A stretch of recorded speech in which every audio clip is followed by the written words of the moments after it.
what really happened with your host, Mike Rivero, because World War III is a really bad idea. Here is your host, Michael Rivero. And aloha, America. Welcome to our show today. It is Thursday, October 26th, 2017. Sure happy it's Thursday. Sure happy it's Thursday. Sure happy it's Thursday. We've got a lot of stuff to talk about today. The phone lines are open, 800-313-9443. Mike is in our control room, twiddling the dials, keeping us out of trouble and ready to answer the phone when you call on in. So let's get right back to P-Gate. I guess that's the name everybody's kind of settled on now for this dossier scandal. And there's no way they're going to be able to keep this under control. And we're already starting to see cracks forming within the Democratic Party, even within the corporate media.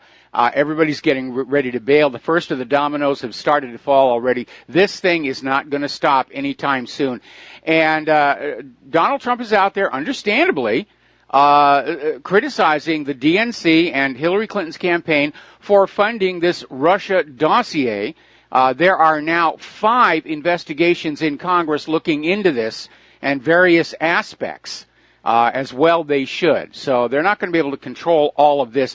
Obama himself is now the target of 2 congressional investigations regarding the handling of the email scandal and various other issues, and his possible involvement in the Uranium One deal as well. So this is spreading rapidly. Now, there's a little bit of good news. Okay, we were criticizing Attorney General Jeff Sessions for keeping that FBI informant gagged. Well, that has now changed. The Department of Justice has lifted the gag order on the Uranium One informant. He is now free to testify before Congress. So this is going to get really, really dicey. They haven't identified him. That's a good thing, because he might wind up in Fort Marcy Park somewhere. But right now, what we're starting to see is the Democratic Party, both the old guard and the new guard, are now distancing themselves from Hillary. They're not saying it didn't happen. They're saying they had no idea that it was going on here. So we've got Tom Perez and the new Democratic National Committee disavowed all knowledge of the infamous Trump dossier. And now Debbie Wasserman Schultz and the old DNC are saying, no, we didn't know about it. We had absolutely no idea this was going on. So the rats are leaving the sinking ship, and Hillary is finding her support mechanism is starting to collapse. Now, part of the coup is now exposed because Clinton colluded with the British, because it was this British intelligence that put forward this fabricated claim in the beginning to come up with all of this information. Now, apparently at one point, according to this article that came out of LaRouchePAC.com, apparently the dossier was used in an attempt to blackmail President Trump into changing his views on potential friendly relations with Russia by claiming Putin held sexually compromising information on Trump. Now, supposedly, the president refused the blackmail and extortion attempt, and that's when they basically put it out into the news media to try and sabotage relations between the United States and Russia. Now, at this point, we know that the relations between Trump and Putin aren't all that cozy, and it's a very alarming thing for most of us paying attention to the situation here. Now, over on the Wall Street Journal, they're starting to ask a real serious question here. Did the FBI use manufactured fake information to trigger the Trump probe, to get a FISA warrant based on this complete made-up dossier? Because if that was the entire basis of the FISA warrant, well, that's fraud. And it would invalidate the warrant, would invalidate anything they found with it, but then they weren't looking for anything they could take into a court of law. They were looking for anything they could leak to the media to damage Donald Trump. So politics is dirty. We all know that. And Trump just got a lesson in just how dirty those politics can be. All right, let's grab a quick phone call. Dustin in New Jersey. Aloha. Welcome to the show. What's on your mind? Yeah, hi, Mike. Hey, Mike, did you hear anything about Perkins Cole Law Firm, which is funneled the money from probably Hillary Clinton's, the Clinton Foundation, and then they would give the money to the Fusion GPS to hire Chris Steele, that MI6. He worked at the Russian Bureau, I believe, or the Russian desk, right, in Britain? Yes. And Yeah, so like, so you see how these spider webs just, they go everywhere. Yes. You know what I mean? Like it's just so ingrained in in not only in our government but in the British government. They're going to do anything that they can to get rid of Trump. You know, like him or hate him. Yeah, this is the kind of dirty tricks, and then the whole dossier was made up. Now who made up the original dossier? Like who? You know, I'm hearing Jeb Bush, Mike. I'm hearing Jeb, because remember they said one of the people that the 16 Republican presidential candidates is involved in this. So I'm hearing Jeb Bush or the Bush family. Remember Barbara Bush wanted, she was making phone calls from what I heard, trying to get everybody on board. They go get Trump. So the Bush family is involved in this. Of course they are. How it leads. Of course they are. They're tangled up with the Clintons and that whole government-sanctioned gun and drug running back in Arkansas in the 1980s. That's what's binding them all together. This goes way beyond the dossier and way beyond the Clinton Foundation. We're looking at the heart of the narcocracy. And yeah, that's why all of a sudden all the Bushes are coming on out and they're making their statements, and they're basically dragging everybody's out there. They're all in a panic because when this particular pile of manure hits the ventilation system, everybody's going to get splattered. Yeah, but Mike, you had a phone call from a woman yesterday. She said, we're winning and stuff. This is not the time to be greedy and thinking we're winning. We're at a dangerous point now. Yes. I mean, because these people are going to try. Let me tell you, if more stuff starts coming out, these people are going to pull some kind of, false flag or something to take the mind off of what's going on. Because this is a big story. Yes. This is a dangerous time we're in. I mean, hey, Mike, I also want to talk about that Halpern guy from MSNBC who they fired for sexual harassment. So there's a battle going on right now in Washington between nationalism and globalism, and I think this Hollywood thing also has to do with that, Mike. Maybe in the small spot of the sexual harassment, but I think it's all somehow interconnected at this particular time and moment in time. Well, I think that's just my opinion. I think maybe the Hollywood sex scandal, because Hollywood's always been like this. This is nothing new, this kind of behavior. But I think it's been thrown out there because in the hope that it will distract people from the Uranium One deal. It's not really working. We're covering both of those stories, but we're keeping the focus on Uranium One. But you're right, it is a very dangerous time. I think anybody working in the independent media or even the corporate media who's covering the story needs to be very concerned about their personal safety. As I was mentioning yesterday on the show, these people are desperate enough and have the resources to even attempt to actually assassinate President Trump. And I hope his security people are really paying attention because they're playing with what effectively amounts to one of the most powerful organized crime groups in history. And, killing world leaders is something that they're sort of used to doing all along. Look at how they're going after Assad, how they went after Gaddafi, how they went after Saddam Hussein. So they won't hesitate. If they really think, if they can't get a lid on this thing, if they can't distract everybody from it, if it looks like there are going to be indictments, one of two things will happen. There'll be an assassination attempt on the president, or there'll be a bug out where all of the key players in all of this are just going to leave the country, heading for someplace without extradition all at the same time. And as somebody confirmed to us yesterday, most of the wealth of the Clinton Foundation is already offshore in these satellite foundations, these shell foundations. So the money's already outside the country. Bill and Hill could just hop on a plane and be out of here, and that would be the last we'd see of them. Yeah, the money could be also in Saudi Arabia and Qatar, because she did a lot of business dealings with them. Hey, Mike, there's another thing. They can try to do some kind of a mass terror attack, and then wave the flag, and everybody will forget about P-Gate or whatever, But these people will do that because they arm terrorists that kill men, women, children, and old people and babies in Syria.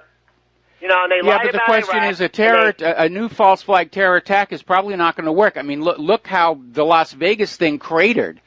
They didn't get any traction with that at all, and they're still trying pathetically to find some way they can reassert the official story. Nobody's paying attention to them anymore. We're not even really looking at anything about Las Vegas anymore. You know, it was an obvious false flag. Boom, done. Let's move on. Uranium One, P-Gate. Let's focus on the important things. Yep, but like I said, dangerous. When an animal gets cornered, you do not let down your guard. These people will strike back, and they'll strike back hard. Absolutely. I just want to let people know that, you know, don't let your guard down. All right, thanks, Mike. All right, thanks an awful lot, Dustin. We're going to let you go. No, Dustin's absolutely correct here right now. Anybody who's covering this story in the independent media or the corporate media, you need to double down on your personal security and make sure all your alarms are set and your TV cameras are working because, yeah, these people are now desperate, and they will do anything they think it's going to take to try and keep the story under control. I mean, they've been pounding on my website server, and I know who it's coming from because the DOSers are always targeting those Hillary Clinton files, which we'll be talking about a little bit later in the show. Meanwhile, we're going to do a shout-out to our on-air affiliates who are just now rejoining our network. So getting on back to it, even the Washington Post is starting to break ranks and basically say, yeah, it's time to deal with this P-Gate dossier. And basically, Trump is out there saying, and he's been saying all along, it was made up. They paid a lot of money for it. And Hillary Clinton denied it. The Democrats denied it. And now, only because it's going to come out in a court case, they admitted, yes, they did it. And they're embarrassed by it.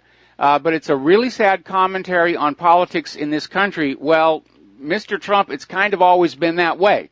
And I learned that one the hard way back in 1994.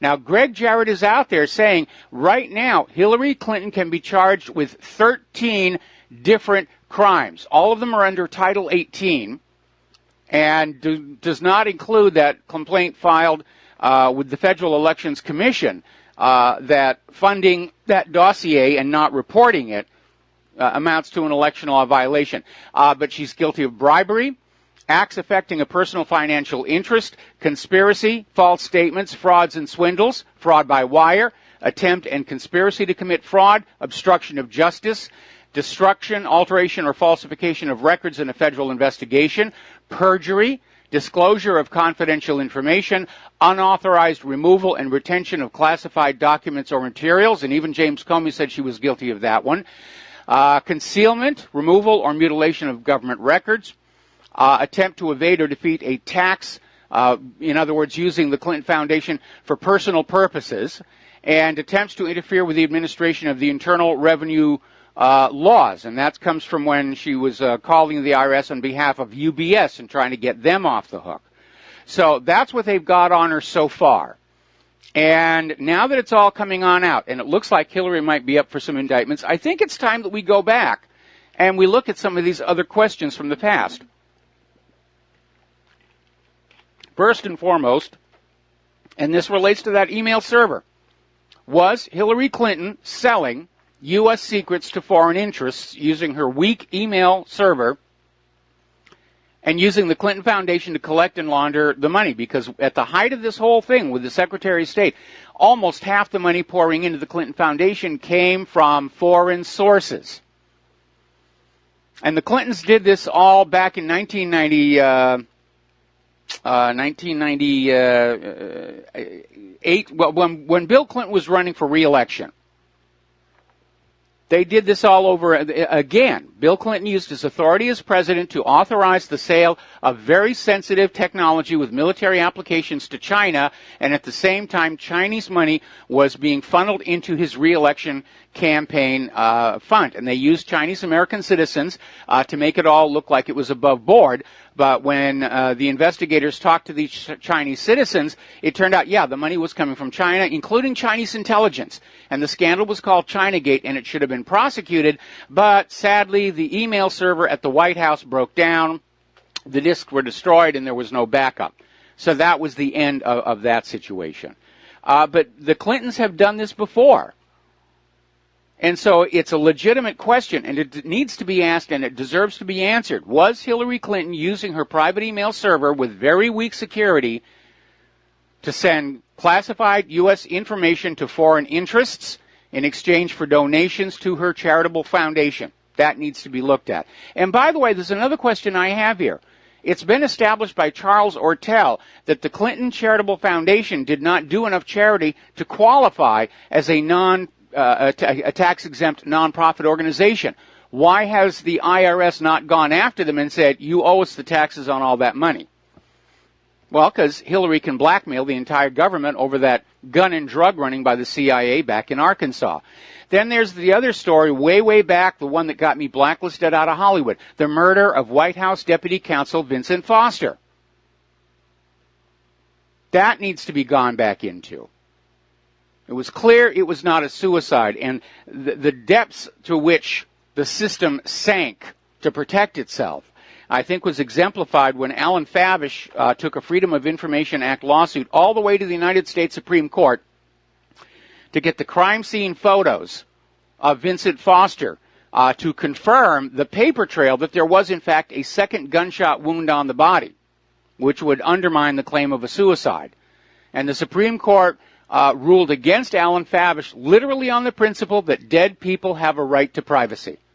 That's how ridiculous it got in keeping this cover-up going here. And there's a lot more than that we could look at. I mean, all the stuff that was going on in Arkansas, the Arkansas Development Finance Authority, and again, back to that actual gun and drug running operation by the CIA under then Governor Bill Clinton. That should be opened up for all of America to see. Now, the corporate media is starting to show a divide on this. ABC, still loyal, gives just seconds to the Clinton funding of the dossier, spent 10 minutes on Donald Trump Jr.'s meeting, which turned out, again, nothing actually happened. The meeting was all about the Magnitsky Act and nothing else. Now, since the inauguration, CNN has mentioned Russia over 16,000 times, and so far has spent a total of about 4 minutes on the Clinton Uranium One scandal. Now, do you remember back when Donald Trump suggested that the Democrats were behind this P-Gate dossier? CNN came on out and said, oh, he's just being a conspiracy theorist. He's got his Twitter account and he knows how to use it, and he's just a wacko conspiracy theorist. Well, I think CNN owes the White House, owes Donald Trump, a huge apology. Now that it's turned out that, yes, in point of fact, the paper trail is there. The DNC and Hillary Clinton's campaign paid this law firm to hire Fusion GPS, who hired Christopher Steele, who just concocted this dossier out of thin air. So we're starting to see some segments of the media, like the Washington Post. They're turning on Hillary. It's damage control. They're now realizing that if they try and go on protecting Hillary Clinton, they risk the entire government and corporate media structure. The question is how to get Hillary to step down gracefully and not blow the whistle on all the other skullduggery that's been going on by this government for the last 30 years. Meanwhile, Democratic Representative Schiff is still out there saying that the Uranium One probe, it's just a distraction. It's being pushed by the White House. It's being pushed by Breitbart. It's being pushed by Fox News. And this was on MSNBC's Andrea Mitchell Reports. Basically say, oh, it's no big deal. Really, you shouldn't pay any attention to this at all. Really, we have to go back to Trump and Russia. Trump and Russia, that's the real story. There's nothing there. Even Dianne Feinstein has admitted, after one of the most intense and expensive investigations in U.S. history, they found absolutely nothing to substantiate the claim that there was collusion between Russia and Trump. All the collusion was between Russia and Hillary Clinton. And they're trying to pretend that that didn't happen. This is blowing up in their face. I mean, there aren't enough eggs in this country for all those media faces that deserve to have egg all over their face for all the lies they've been feeding us. By the way, apparently experts are saying the United States really needed that 20% of the uranium ore that Hillary sold to Russia in exchange for bribes. It wasn't a surplus. It wasn't something that we weren't using anyway. And that may be why we're in Niger right now trying to make up that shortfall. We'll be right back after these few words. And aloha, America. Welcome back to the show. We're going to go back to the phones here. Mark in Georgia, aloha. Welcome to the show. What's on your mind? Okay. You're on the air. Guess not. You're on the air. Can you not hear me? I hear you. Can you not hear me? I hear you. Oh, you hear me now? Good. Yes. Okay. Well, let's see. There's something else I wanted to bring up to you after I address. This is a joke, a little adult theme, no no foul language or anything.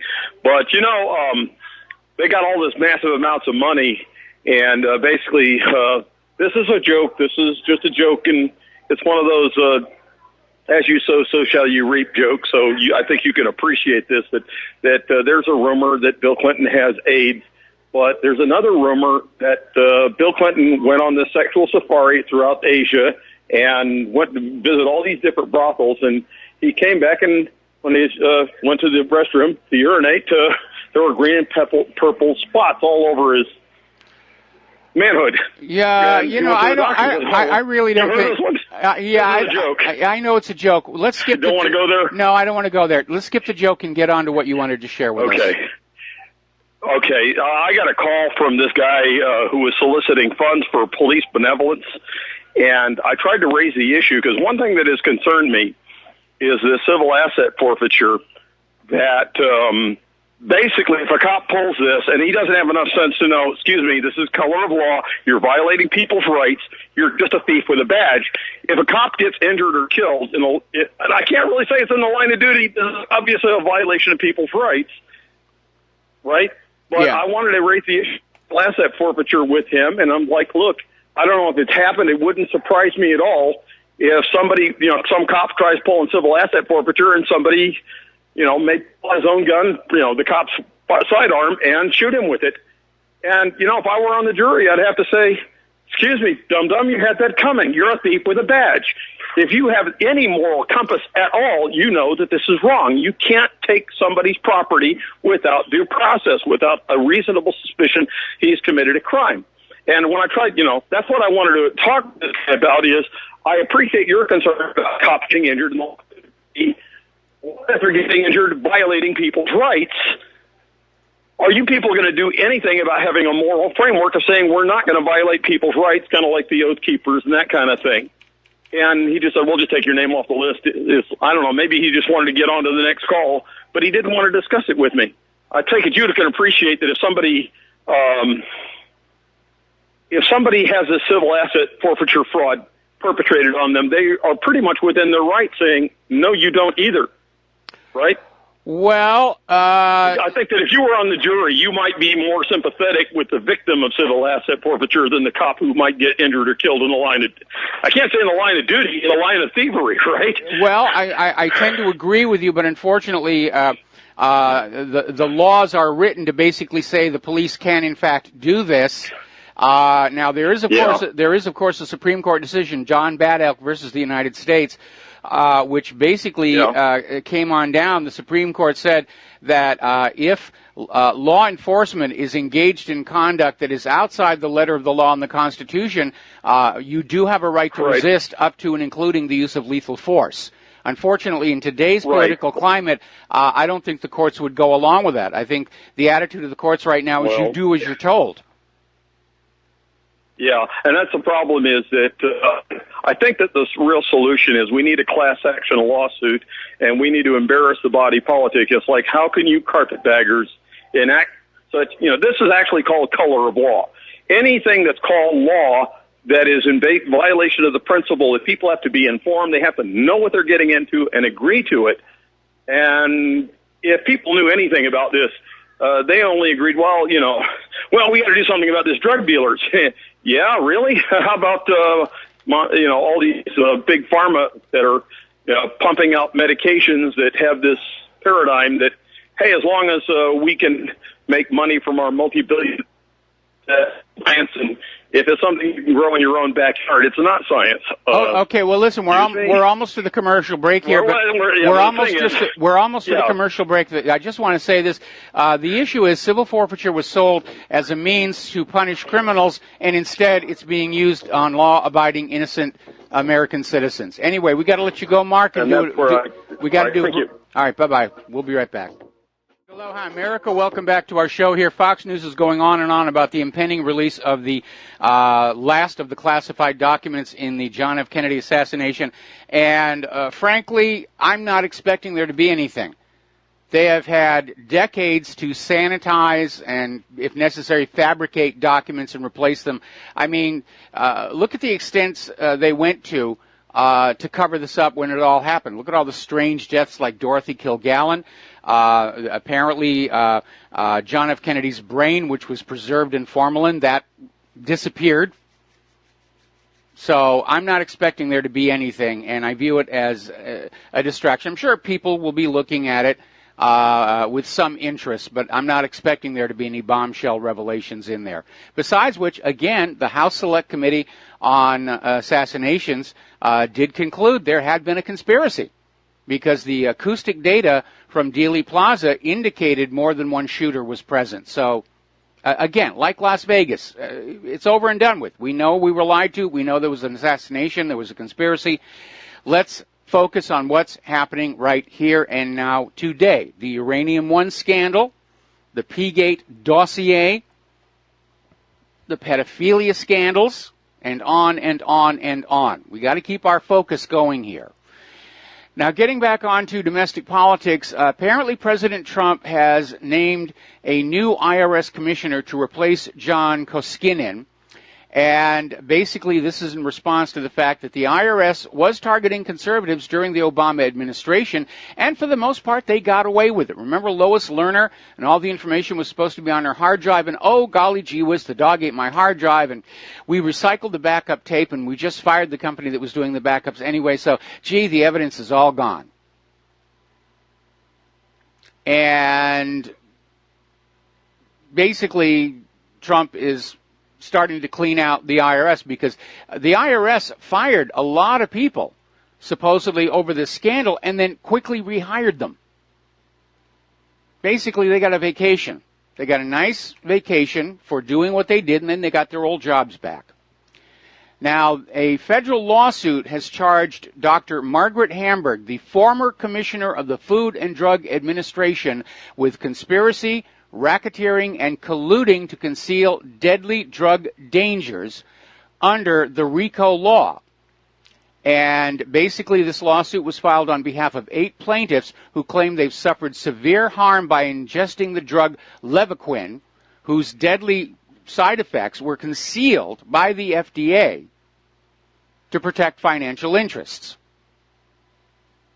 It's another reason why you shouldn't trust any of these government agencies to tell you what's safe or harmful, or what you should be eating or not eating, or what medicines you should use or not use. They're all compromised by the financial interests. They see themselves as working in partnership with big agriculture, big pharma. They're not really here for the interests of the people. They're basically sales tools. Yes, you can take this medication. The FDA has approved it. Meanwhile, the FDA tries to stamp down on any small up-and-coming companies and say, oh, no, you can't have that on the market. FDA's out there leading the fight against medical marijuana. And on November 1st, we're going to have Don Wiskin from Extendivite who's going to be on the show. Apparently, up there in Canada, he just went through a big runaround with their government agencies who are trying to basically shut his product down, and he's prevailed, and I'll let him give you the details of that. That's on November 1st here. Now, story coming out of blacklisted news, the U.S. is now widening surveillance, warrantless surveillance, to include homegrown violent extremists. And this story is originally out of Reuters. And basically what it's saying is that even people who have no known connection to foreign terrorists are now permitted for collection of information without bothering with a warrant, for counterintelligence purposes. All of this, of course, completely unconstitutional. All of it at whim, as it were. Now, again, coming up on November 8th, the Antifa and the Snowflakes in general are planning their civil war to drive Donald Trump and Mike Pence out of the White House. Personally, I don't think they're going to get that many people to show up. So basically what it's going to amount is they're going to scream helplessly at the sky that Empress Hillary has been cheated of her rightful plunder of the Oval Office, as it were. And again, as disappointing as Donald Trump has been on the war issue and on the jail Hillary issue, so far that may be changing. We dodged a bullet by keeping Hillary out of that Oval Office. She would have been so much, much, much worse. But again, we're looking at the reality that picking the lesser of two evils every 4 years is still evil, and it's a stupid way to be running a country. So that's coming up on November 8th. Now, let's get into the war zones here.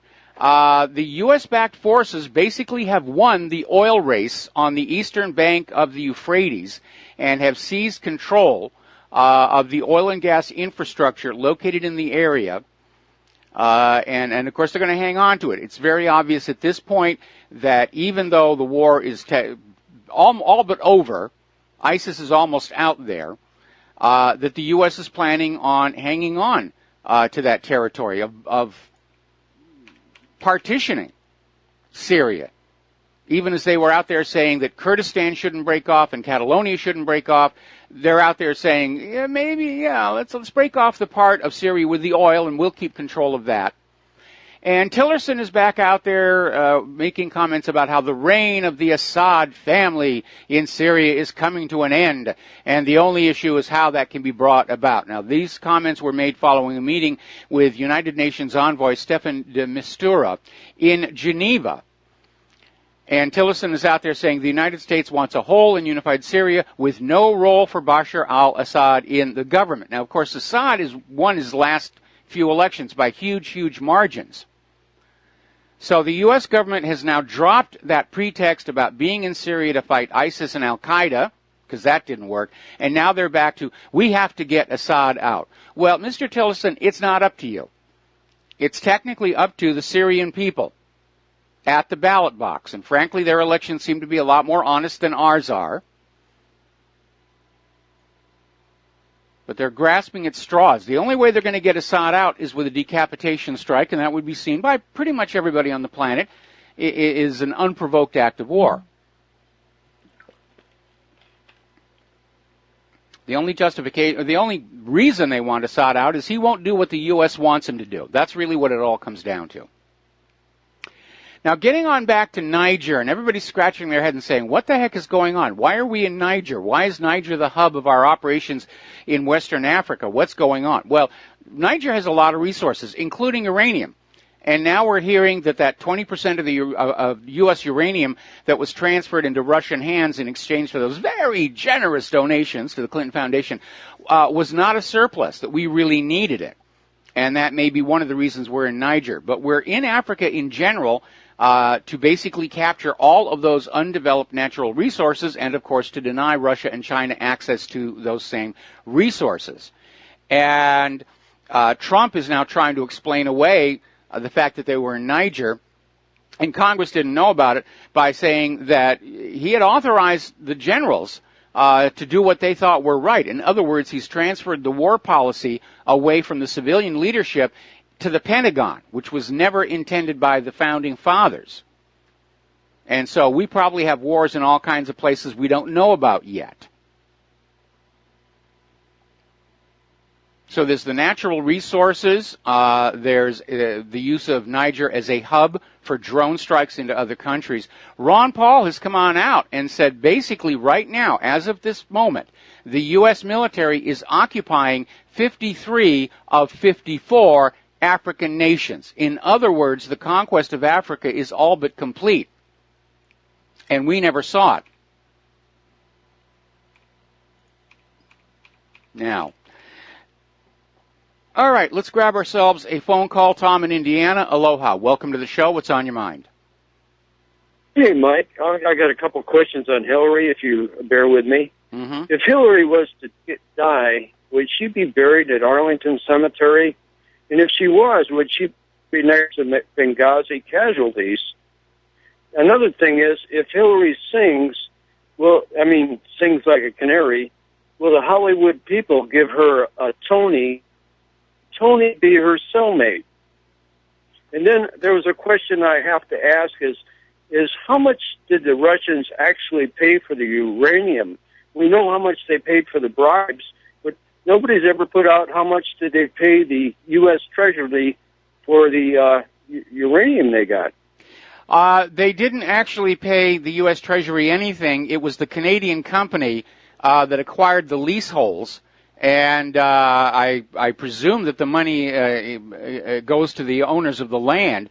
And then Rosatom wanted to buy that company, the Canadian company. That's when it became a federal issue where it should have been blocked. And again, the uranium is a key component of nuclear weapons. Look at what a big stink they're making about North Korea and Iran and nuclear weapons. And then here's Hillary Clinton facilitating the sale of all this uranium into the hands of Russia, who is now free to sell it to any other country on earth, including ones who do not like us. So it was a very hypocritical thing to do. As far as where Hillary would be buried, if she were to die at this point, I don't really care. But if she starts to sing, and believe it or not, she's already won a Grammy for the audiobook version of It Takes a Village. So Hollywood just loves to shower all kinds of awards all over here. But that's what everybody's afraid of, is that Hillary will start basically ratting out everything that's been going on since Arkansas in the 1980s. That's the hammer that she's held over everybody's head that allows the Clintons to just get away with what they're getting away with. You mess with us, we'll bring the whole government down by revealing that the government is the biggest drug seller on the streets of America. Yeah, so she'll probably get a Tony then, right? Who knows what she's going to get? I mean, the instant she starts to do that, she's lost her leverage in terms of being able to stay alive. So I don't know how this is going to resolve out. Well, thank you very much, Mike. Aloha. Aloha. Thank you. We're going to switch over to Bruce in Texas. Aloha, Bruce. Welcome to the show. What's on your mind? Yes, aloha, Michael. Can you hear me? I hear you fine. Super. Hey, yeah, I wouldn't mind seeing Hillary, if she should, pass away, be married with, Osama bin Laden taxi driver he threw in the water. I think that'd be pretty appropriate. Mm-hmm. Yeah. But just a segue into maybe a different topic. I don't know what type of a cell phone or mobile phone usage you have, but, it really irks me that, I moved away from TV and onto the Internet because I don't want to pay someone to lie to me, Yes. And so now I'm paying for bandwidth, and it seems like I've changed phones, changed carriers several times, and I notice a trend that once I go to certain sites over and over again or make certain phone calls, like the RBN, my bandwidth goes up, but I'm not using any more of it, and there are apps that you can't disable that seem to be like maybe little spyware that's pre-planted, and it's just eating up your bandwidth, and you're paying for it. Well, yeah, you are. Now, fortunately, the good news is, due to public pressure, most of the cell phone companies are going back to unlimited plans. They're moving away from metered usage because people were just not going for that one at all. And so you can get around that. But the problem with the bandwidth, and especially the drain on the battery, it depends on which phone you have. Now, we don't have Android here anymore, thank goodness. But on the latest version of the iOS for the iPhone, it comes with a default setting where the native applications, the ones that come with the iPhone, are constantly refreshing their data and updates in the background, even though the app is not visibly running. And that can really drive up your usage and drain your battery very quickly. So you have to go into settings and go into that background refresh and turn it all off, and then your phone will act much more civilized. Right. Yeah, I do that with no matter what operating system. I've used several, and they give you a limited amount of what you can disable. And I'm a long-time user of Linux distros for computers, for PCs, and it's pretty apparent that they don't give you the full range of capability. And I believe didn't Obama sign a bill or some kind of a directive that cell phone operators allow their phones to be modified or rooted, or is it just carrier unlocked? I'm not sure. Do you have any Well, any idea about that? Basically, all of the electronic devices we have today, our routers, our cell phones, our tablets, and so forth, have government-mandated backdoors in them to allow the NSA to come on in and bypass our security and basically look at what we're doing. The problem is that all of the cyber criminals have located those same backdoors, and they're using them as vectors to plant malware, ransomware, so forth and so on. And it's been made worse by the fact that due to some very sloppy security over at the NSA, some of their most powerful cyber weapons tools have now made it onto the dark web. And they were trying to blame Kaspersky for it, but it turned out it was actually just one of the NSA's own workers who broke the rules and took copies of this stuff home and put it on his home computer, and then he used a password cracker to install an illegal copy of Microsoft Office, and at that point his machine was opened up for outside hackers who found this NSA stuff on his machine, stole it, put it on the dark web. And apparently there was a similar leak of the CIA's cyber weapons tools as well. So a lot of the problems that we're dealing with in terms of cyber crime are courtesy of the United States government. Right. Yeah, that's pretty plausible. That's a little more maybe believable and complex. I just thought it was maybe the NSA guy on one side of the hallway passing it over to the dark web guy on the other side of the hallway who passes it on. That may have happened too. That may have happened too. I mean, you know, the dark web, there's a lot of organized crime there. They've got the money if they can bribe somebody. But in this case, this NSA guy, he was just being careless. He was being arrogant. And they tried to blame Kaspersky for it.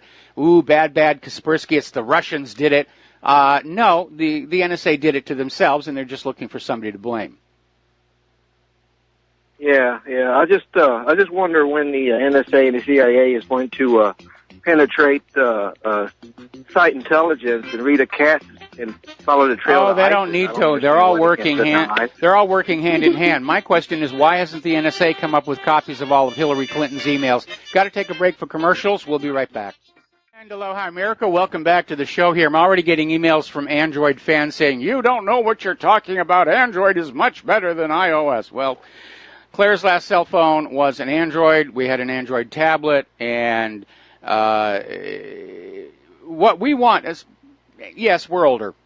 We don't want to have to spend a lot of time playing with the gizmo. We want the gizmo to do what we want it to do. Make calls, do email, web browsing, that's it. I don't want to spend time tinkering with it to customize it and make it, you know, all the things you can change on Android. I don't want to change anything. I want the thing out of the box to do work for me, not the other way around. Getting on back to politics, the U.S. Has now imposed new sanctions on Hezbollah in Lebanon, and the sanctions were passed by voice vote without opposition on the pretext of Hezbollah's acts of death and destruction. Actually, the reason is because Israel does not like Hezbollah, because Hezbollah is standing in the way of Israel's re-invasion of Lebanon. They still want that Litani River. They still want Eretz Israel. Now, over in Ukraine, they've had a poll, and apparently 79% of the Ukrainians do not support Poroshenko. They do not like him. And so his domestic support just isn't there. He's installed as a puppet ruler to get Ukraine into the European Union, and now the EU is backing off because after all these years of war with the eastern Ukrainian republics and the loss of Crimea, it's now a raw deal. The EU doesn't need another basket case nation to sign on. They need a nation that's got wealth that can be siphoned off to keep the EU going a little bit longer. Now, there's a very interesting article that came out of Sputnik News, how Washington gave Iraqi Kurds up to Baghdad and lost to Iran. And the Kurds are feeling very, very betrayed by the U.S. because originally the U.S. was saying, oh, yeah, we think it'd be a really, really good idea. Then when they had the referendum and Baghdad started pushing back the other way, and the U.S. said, well, maybe it wasn't such a really, really good idea. But basically all of these U.S. interventions, they're all stumbling badly. They're all in serious, serious trouble. Now, the former IDF general, Shlomo Bram of the Israeli Institute for National Security Studies, says that the Kurds made a big miscalculation with their independence bid, and this offer to abandon independence in exchange for talks is an attempt to repair the damage between them and Baghdad. So that whole situation has fallen apart. Now, the original goal of the independent Kurdistan was to carve up not just sections of Iraq, but sections of Syria into the new Kurdistan with hopefully a pro-U.S., pro-Israel Kurdish government, which would give the U.S. and Israel access to all that oil. That has now fizzled out here, which is why Israel is all of a sudden making more moves to cement their hold on the Golan.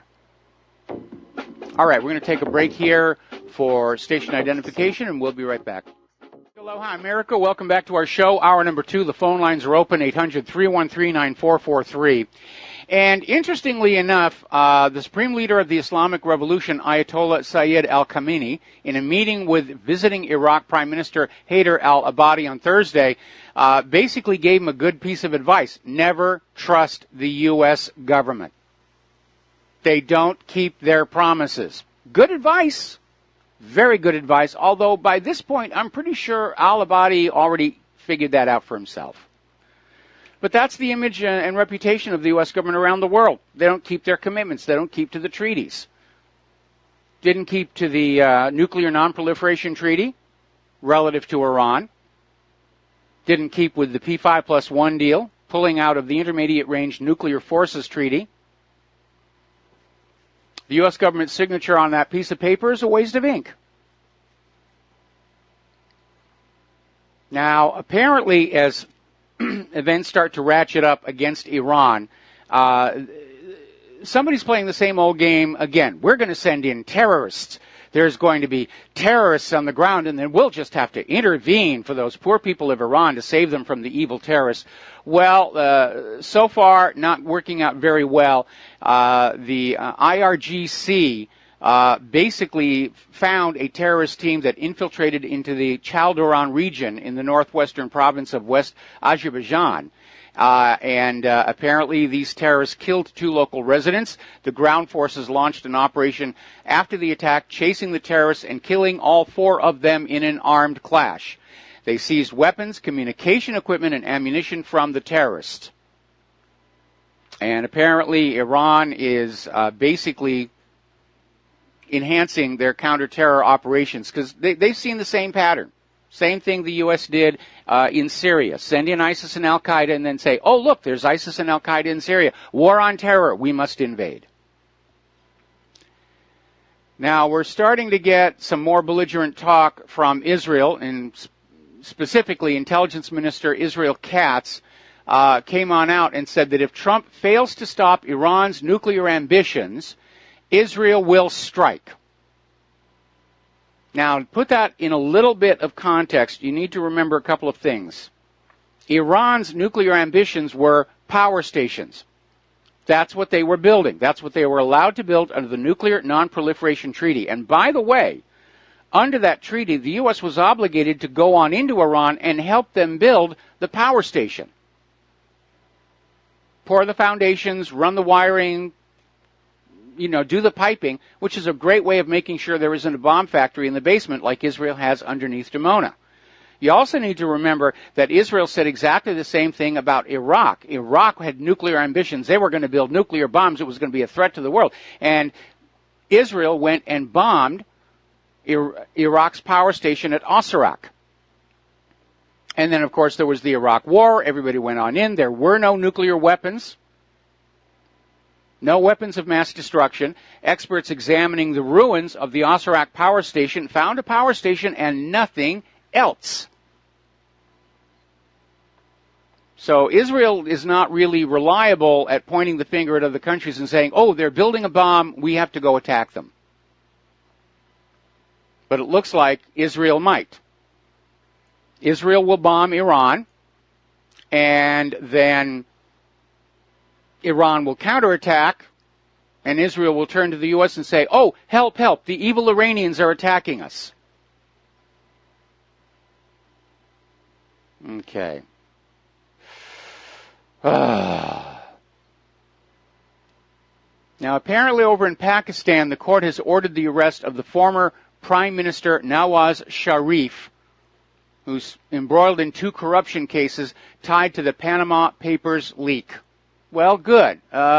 We do need to. We need some of that here. We need some more prosecutions for corruption. And I know they got that former head of the FDA, but I think we have to aim high on that particular situation. U.S. House passed the harshest ever North Korean sanctions. This was a 415-2 vote. The House of Representatives has passed the Otto Warmbier Act, a new round of sanctions against North Korea described as the harshest ever in U.S. history. If it passes the Senate and it's signed by Trump, and it probably will be, it would ban anyone who does any business or cooperates in any way with North Korea from having U.S. business ties. It's not just North Korean businesses, it's anybody doing business with North Korea. That's going to anger a lot of people. That's going to harm a lot of economies like China, South Korea. North Korea right now is doing a huge amount of business over in construction in other parts of the world. This is going to further isolate us. This is like all these other sanctions and everything that the U.S. has done. It's going to cause more harm and isolation for American companies than it will for North Korea. All right, let's first of all do a shout-out to our honor affiliates who are just now rejoining our network, and let's take a telephone call from Scott in Norfolk. Aloha, Scott. Welcome to the show. What's on your mind? Aloha, Mike. I was just reading in the Wall Street Journal today about the wall that Trump is looking at building, and there are samples from each company that is putting a bid in. Yes. To be the one to build the wall. And I thought, and they were all American companies, which I liked. But I thought, wouldn't that be interesting if we were to hire an Israeli company to build that wall? I think one of the companies that tried to put a bid in was the company that builds those walls over in Israel. How would the media? I mean, they would have to turn themselves into a pretzel to explain that, to be against the wall but pro-Israel at the same time. Oh, well, that's been the hypocrisy all along. Israel's wall against the Palestinians is good, and our wall against illegal immigrants, that's bad. And again, I don't really know that a wall is anything more than a symbolic measure, because it's not going to be across the entire Mexican border. People will just go around it, or they'll dig under it, or they'll crawl over it. And the fact of the matter is the walls have been tremendously ineffective in terms of stopping the flood of illegal immigrants. What we need to do is enforce the existing immigration laws in this country right now under Title VIII, which means if you give aid and shelter to an illegal immigrant, if you house them, if you give them a job, if you give them transportation, you're looking at jail time. Now remember, when Eisenhower was president, he launched Operation Wetback, and he just absolutely brought to an end the illegal immigration problem with only 1/10 of the manpower that ICE has today. So if Eisenhower can do it, we can do it. The problem is that we have a political system that's wholly on board with this globalism and open borders idea, despite the damage it's causing to everybody. And I don't really think the wall is going to be all that effective. If you want to be effective, put crocodiles in the Rio Grande. Well, I tell you one thing that really showed that 9/11 was a false flag was the fact that no one was talking about building a wall then. Yes. There were no borders being discussed on either the south or north side of the country, and that was that's a huge tell that 9/11 was not what we've been told it was. I'm not sure that that's a strong link on that, but again, back when 9/11 happened, the existing immigration laws were being enforced. People were being arrested and sent back, not hurried off and buried in the interior of the country where they can't be easily found. That all came on long after 9/11. But again, as with Europe, this is all part of trying to erase our sense of local culture, local history, local identity, and merge all of humanity into this one mass of easily controllable people.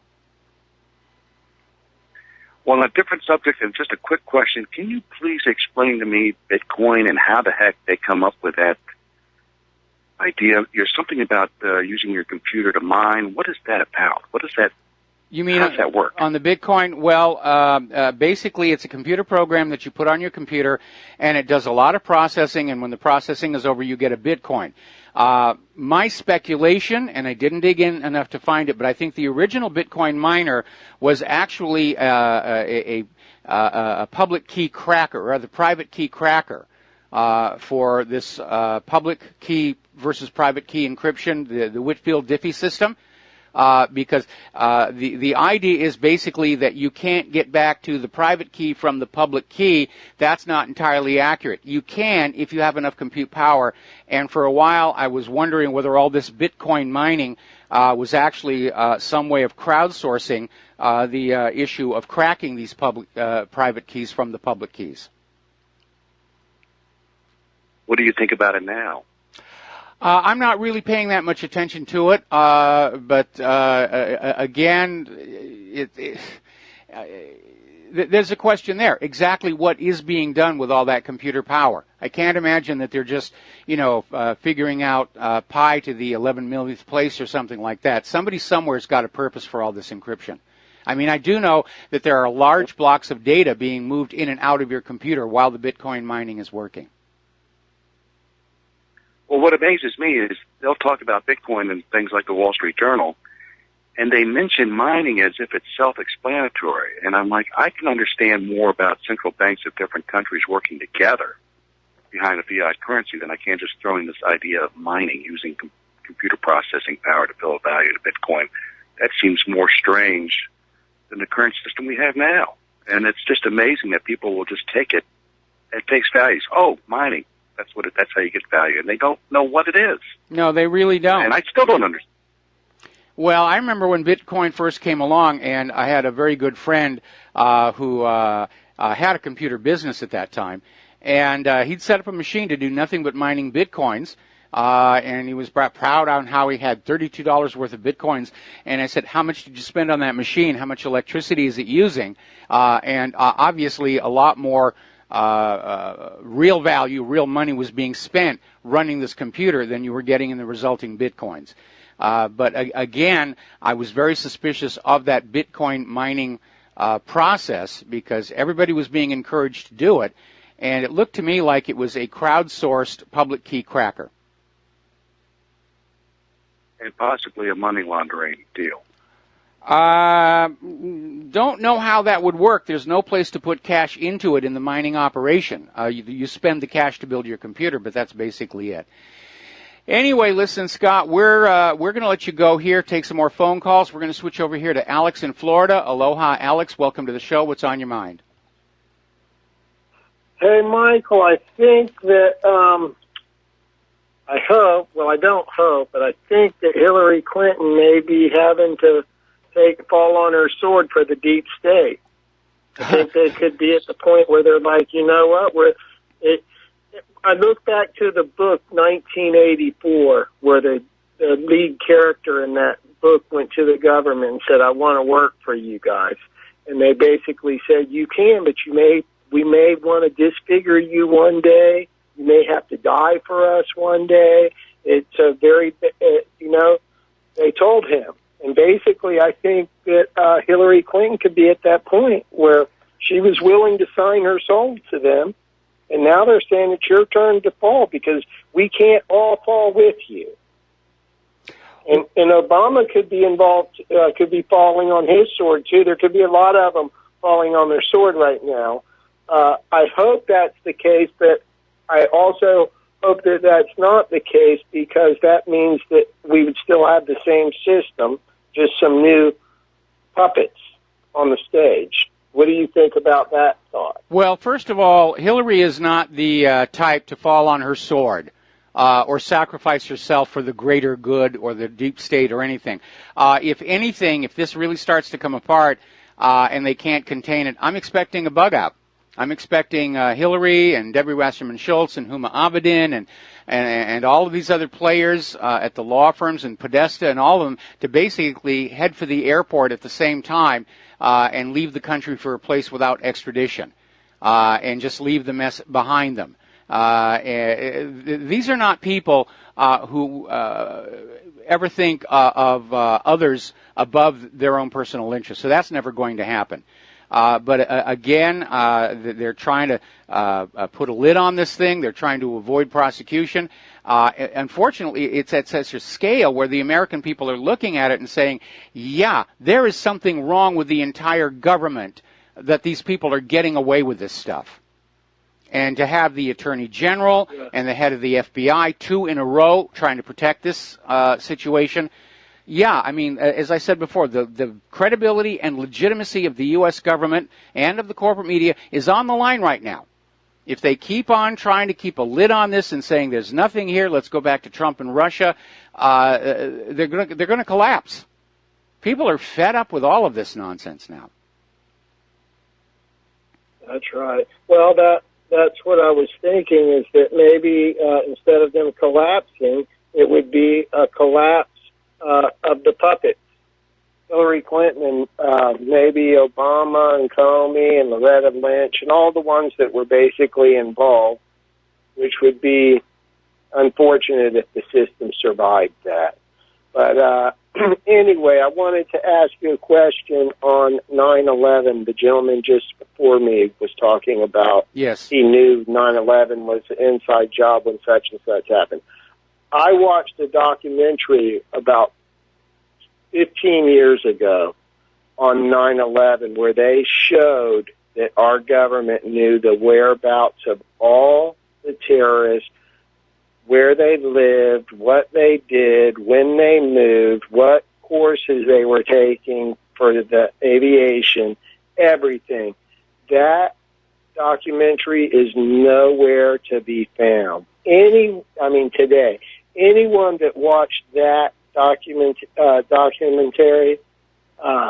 they would know that our government was heavily involved in 9/11. Plus, our government, in basically 1 hour, told us everybody that did it.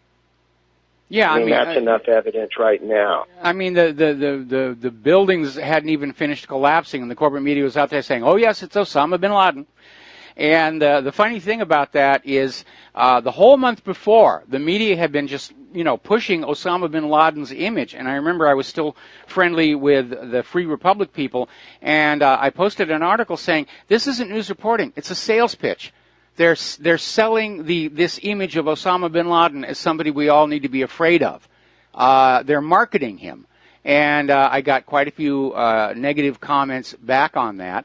And I said, no, there's something big that's about to happen, and they're going to blame this Osama bin Laden guy for it. So when 9/11 happened, and I looked at it, it was pretty obvious what was going on. As far as those original hijackers are concerned, you need to remember it is arguable they were not even on those flights. Their names don't show up in the passenger manifests, and most of them turned up to be quite alive after 9/11 was over. In fact, one of the named hijackers turned out to be a pilot for the Saudi airline, and he sued for defamation, and he won. And, of course, the American corporate media really didn't report on that too much. That's right. And another thing, not one of the black boxes from any of the planes has ever been found, supposedly. I mean, that right, we would know for certain. And I did a little bit of research. Let's say that those planes were filled up, or 3/4 of the way filled, and half the passengers were males. What that would mean is that for each hijacker, he would have to beat up 3 males with his box cutter. It would be almost 3 or 4 on one, and that wouldn't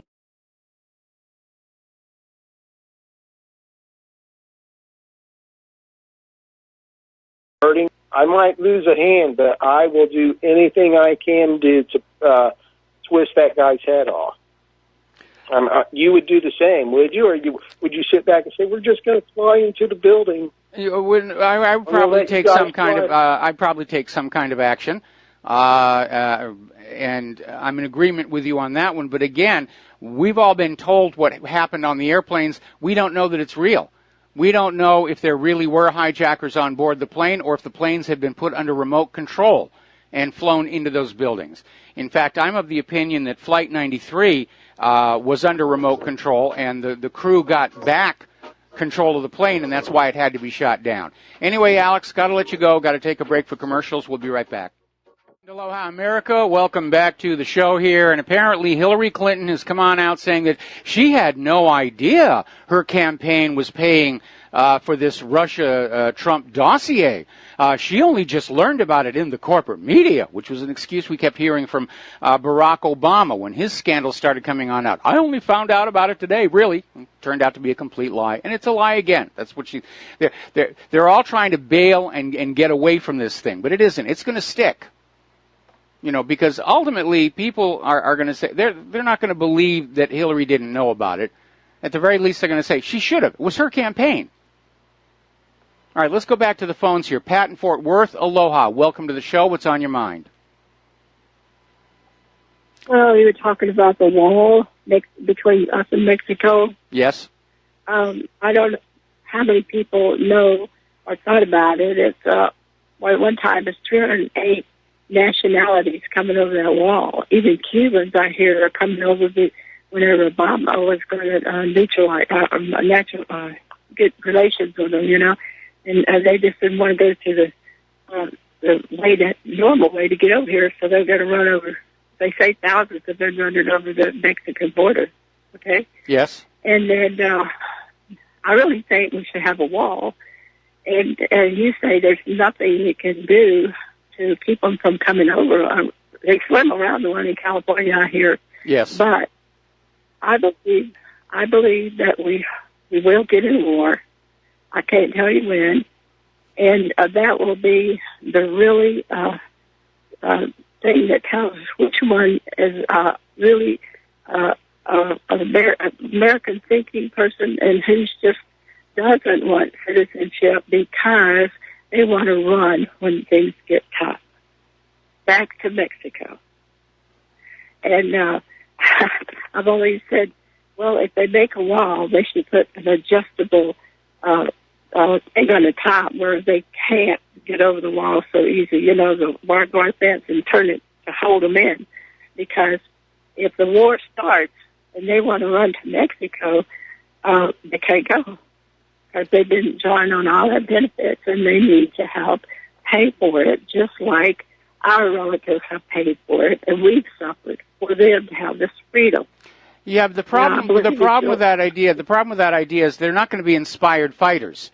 You know, they may go along and take the uniform and go through the basic training, and they get into combat, they're just going to cower, you know, behind a log because it's not really their country. They don't have an emotional connection to the United States.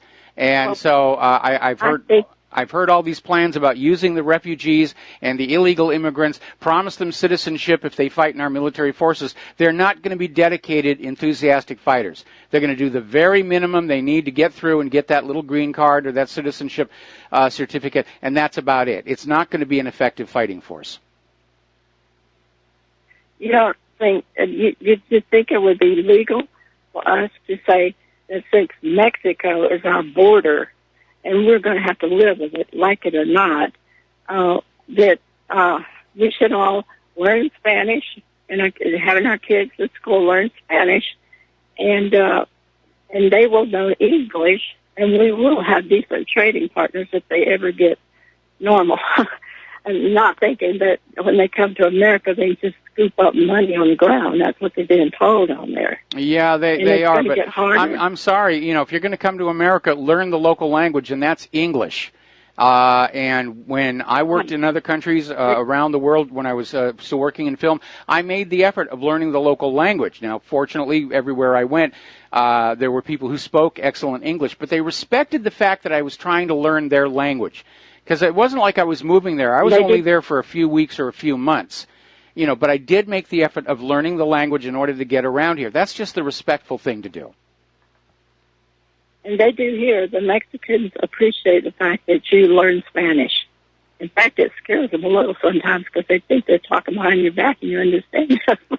Yeah, a couple of times when I've been on vacation in Puerto Vallarta or Los Hadas, I've had that happen. I even had it happen once with some Japanese who were visiting our film company in Los Angeles, and they were saying some frankly uncomplimentary things, and one of them noticed that I gave a start and seems wakara desu ka? Do you understand what I'm saying? And I went, hi, wakarimasu, and at that point they all kind of shut up. All right, Pat, we got to let you go, and we'll be back with another phone call after these few words. Aloha, America. Welcome back to our show here. We're going to go right back to the telephones here. Mike in Kentucky, aloha. Welcome to the show. What's on your mind? Oh, wow. You're talking about 9/11. Can you hear me okay? I hear you fine. Okay. I just stumbled across some of this stuff to do with the flight data recorders. I was wondering, I know you've got sections on your webpage to do with a lot of this. Do you have some of the material or some of the flight data recorder data from pilots for 9/11 Truth that shows those models of planes were not supposed to have GPS-enabled flight correction, and the data fields show flight data GPS-enabled? Those models were not... The civilian planes should not have had GPS. And from 1991, it was still military classified, and the flight data recorders show that field lit as enabled. So there's two of the planes, the one that hit the Pentagon, the one that hit the South Tower, that should not have had GPS, but according to 9/11 Truth, pilots for 9/11 Truth have show that. I just recently found a video of theirs called The Speed of Lies, and there's a couple of them that talk about that. They're documentaries. I just wondered if you'd acquired those that data. I may have. Again, it was so long ago. Okay. I may have that data. I know I've got a huge amount of data about 9/11 on my server. It's not even linked to the page yet, and I keep saying one of these days I'll have enough time to go back and look through all of this. But then you have architects and engineers for 9/11 Truth. Richard Gage is just doing a fabulous job. But again, one of the things people need to keep in mind is the comptroller of the Pentagon when all of this went down was a guy named Dov Zakheim. And before he'd been appointed by President Bush to be the comptroller of the Pentagon, he ran a company that built remote control systems for commercial jets so that they could do multiple jets at the same time. They could do multiple jets at the same time. Yeah, well, the idea was... I'm sorry. Yeah, the photographic evidence shows that those planes were going way faster than a civilian version could go, like maybe up to 600 miles an hour. Now, they top out at 380 or something. The barber pole on their flight speed gauge is like 380. So there's no way that, especially the plane that hit the South Tower, was way faster than possible for a civilian plane. Well, I disagree with pilots for 9/11 Truth on that one. Because my analysis doesn't match up with that. These aircraft basically are designed to fly up to just before the speed of sound. And, of course, the speed of sound varies with altitude. But the aircraft that were there over Manhattan appeared to be flying at about 300 knots. When they crashed into the buildings there. Anyway, listen, Mike, we're going to let you go. I got a lot of news to cover. Thank you very much. We're going to let you go. Have a good day. All right. All right. Bear with all the pauses here from my coughing. I'm a touch under the weather here. Now, getting on back to the war zones. The United States and North Korea are edging into increasingly dangerous territory. This is an article out of thenation.com. And basically, the conflict is going to be front and center when Trump pays his first state visits to Japan and South Korea next month. And in Japan, Prime Minister Shinzo Abe just won a smashing re-election victory. And Trump will be honored with an audience with the country's aging emperor and his usual golf game with Abe. Now, Abe's agenda is to pull Japan out of its post-war pacifism and once again reassert Japan as a regional military power, and North Korea might be his first opportunity to do that. there have been several recent changes to the Japanese constitution that allow for expanding the military forces. Prior to that, the constitution of Japan had, after the end of World War II, they were very limited in the military they were allowed to have for obvious reasons. And now Japan wants to move away from that. Now, of growing concern for a lot of people, and this came out of womensystems.com, is the concern that this conflict with North Korea could turn into a nuclear conflict very, very quickly, very easily. And they're saying basically North Korea by 2020, North Korea will either be a post-atomic wasteland, an active war zone, or a de facto nuclear-armed state with a fully developed intercontinental ballistic missile capability. Now, I put a question mark over that one because about a month ago, we did a story about some of the disastrous mistakes made by the Central Intelligence Agency over the years, including the timing of Russia's first nuclear weapon, the fall of the Soviet Union itself.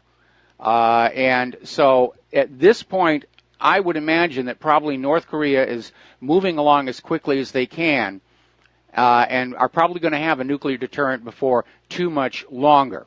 And I'm not expecting North Korea to just haul off and attack anybody because that would be national suicide. The whole point of having nuclear weapons and ICBMs is to deter other nations from invading you. And if you will notice, in all these wars fought by the United States over the last 16 years, the U.S. is always going after countries that do not have a deterrent. It only whoops on these countries that are relatively helpless. And now apparently we're now in 53 of 54 nations in Africa. None of them had nuclear weapons either. Let's take a phone call here. Victor in Canada, aloha. Welcome to the show. What's on your mind? Hi, Mike. Can you hear me? I hear you. Okay. Hi, Mike. I'm a both speaking language. I speak Russian. I speak English, and I subscribe to at least maybe 10 policymakers in Russia, including Zhirinovsky. And I've been watching this escalation of blaming Russians for everything.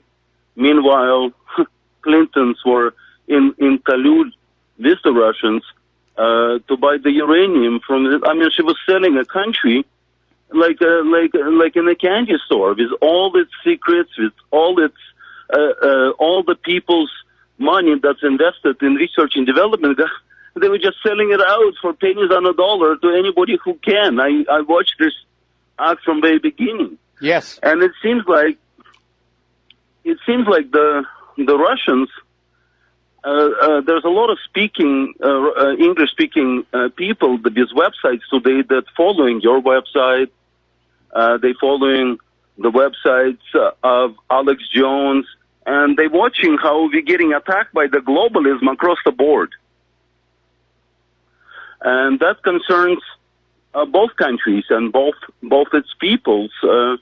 They really they are concerned that this there's a takeover worldwide. This technocracy and the leadership with people like George Soros trying to overtake the countries and starting revolutions. I'm waiting for a revolution to start immediately in Russia and United States. I hope it gets deterred. Well, the one in Russia has been put off because Putin very wisely has banned all of the Soros-linked non-governmental organizations that were operating in his country, and even some not linked to Soros, like U.S. aid, which has been tangled up with a lot of these destabilization operations in other countries, where they go on in and say, we're here to help, and what they do is they fund the opposition, they stir up trouble, leading to, an overthrow of the government. So Putin is already well aware of how this game is played, and he's taking steps to prevent it. So I'm not expecting there's going to be a revolution in Russia. What we may see during the next election is an attempt to defraud Putin of re-election and put in somebody who's more friendly to the West. What about the $18 billion that Soros just transferred over to be used across the globe for these color purple revolutions, Mike? Yeah, that's very, very concerning. That sudden transfer of money means something big is on the horizon. There's going to be a big, gigantic push for this globalist agenda. We don't know where it's coming from. Obviously Soros is realizing that his dream of a one world government is slipping away from him, and so he's ready to give it one more push. I just watched the guy that had big oil companies in Russia on national TV and websites promoting that they're going to overturn and create another revolution. I don't know, I forgot the name of the guy. But he was a big oil man and got stripped of all his companies. I think he even went to jail. I just saw him maybe 10 days ago speaking how there's a large amount of money. He said, this is his own words, that the West and Russia will be on fire this fall. Well, that's a very alarming thing to hear, and we certainly know that Antifa is talking about trying to start a civil war on November 8th, which is the anniversary of Trump's election victory. At this point, it's being treated like they're just going to stand around and scream at the sky. But again, it's of concern that apparently FEMA is holding a nationwide drill simulating the collapse of the power grid. So everybody needs to be sort of prepared for the worst possible outcome on the 8th. I agree with you, Mike. I'm watching this 100 years of October Revolution, and I'm just watching from each day to day they're going to find an event to ignite something bigger. Well, my understanding right now is that for the most part, the people living in the Russian republics are fairly content. There isn't that boiling resentment that you had in Tsarist Russia on which to build a revolution. So again, Putin is wisely and prudently keeping these destabilization operations out of his country. It's true, Mike. I agree with you on that. It looks like he have a pretty good grasp on what's going on, although there are people coming out, including from the military ranks, that's saying absurd things, that he ruined the country and all that. But I'm watching the military getting developed behind the scenes. What they're developing a 57-millimeter semi-automatic gun that shoots at 100 rounds a minute, that have a 12-kilometer range with 5 different ammunition capacities. I mean, that's incredible. If it's going tanks against tanks that's been put in outside of Europe now, I believe in Sweden caves or Switzerland, the borders, Obama ordered a bunch of tanks in there. I'm telling you, the 57-millimeter on 3 different platforms will destroy those things like fish in a barrel. Well, apparently somebody leaked a document from NATO where NATO is actually in agreement with you that a conventional force-on-force conflict along the Russian border in Europe, NATO's not going to be able to prevail. And that may be the reason they kind of backed off on all of this threatening gesture. Anyway, listen, Victor, thank you. Yes. Thank you, Mike. All right. Have yourself a really good day. We're going to let you go here and get back to the news. Okay. Now then, let's see. Long time ago, this is a case of something just dragging on forever and ever. The second Secretary General of the United Nations was a gentleman named Dag Hammarskjöld, and he was apparently killed in a plane crash while he was on his way to deal with a negotiation. And it was I think this was like back in the 60s. Apparently, the UN has been investigating all these years, and they issued a report saying that basically some kind of an external attack brought Dag Hammarskjöld's plane down, and that the aircraft was witnessed to be on fire before it crashed, and that the aircraft apparently was fired on by or otherwise actively engaged by another aircraft. So a little bit of wet work even all the way back then. Let's talk about the economic news here. Venezuela is joining the anti-dollar crusade. They will no longer accept oil export payments in dollars. For now, Venezuela is doing all of its oil business in euros, but there's a strong argument that China's new gold-backed petro-yuan will become a permanent replacement. And as the petrodollar dies, the dollar itself will fall alongside it, because it's that petrodollar deal is the only thing propping up demand for the U.S. dollar internationally. Now, we've been hearing all these articles about how terrible things are in Russia and how terrible the economy is in China, and it's really horrible, and you should be glad you're living here in the United States of America. But according to this article out of Investment Watch blog, the reality is that the U.S. is in far worse economic shape than either China or Russia. And like everything else to do with the economy, you're not being told. They're rigging the stock market up, and I want to see what it's doing here right now. It actually had a pretty lousy day yesterday. So let's see how it ended up today. Well, a little bit better today, not spectacularly so. Yesterday it had a real big downturn. So they're rigging the stock market. They're lying about the unemployment numbers. They're lying about the rate of inflation. And they're trying to just create this illusion that the economy is okay, that we're in a recovery, and you shouldn't be upset with either Wall Street or Washington, D.C. over how things are going, because if you're hungry and homeless and out of work, it has to be your fault. But that's not the reality. Practically all of the 10 million jobs created in the U.S. since 2005 were temporary jobs. And that's another way they rig the unemployment numbers, because the company will hire a temp worker. Oh, we've created a job. Then the temp worker is let go. And then a few weeks down the line, that same company hires another temp worker. Oh, that's another job that was been created. But in terms of permanent career path jobs, they're just not out there. Now, we had somebody call into the show the other day talking about real estate prices in San Francisco and how it was obviously another bubble. And now it looks like the bubble may be in trouble because pending home sales have plunged in the San Francisco Bay Area, and they're dropping all across California. So all of a sudden, the frothing is over. The land flipping seems to be over, at least for the moment, and that is a harbinger of a downturn yet to come. Getting on over in Europe, Brussels, apparently in response to the Catalonia referendum and the ongoing debate over Brexit, is trying to consolidate its control over the rest of the European member states. And the EU Commission has come up with this plan where they're going to strip the member state governments of veto power. In other words, what the EU Commission says, that will be the law of the land. Nobody's allowed to refuse. That's not what these people signed up for. They signed up for free travel, free trade, and that was it.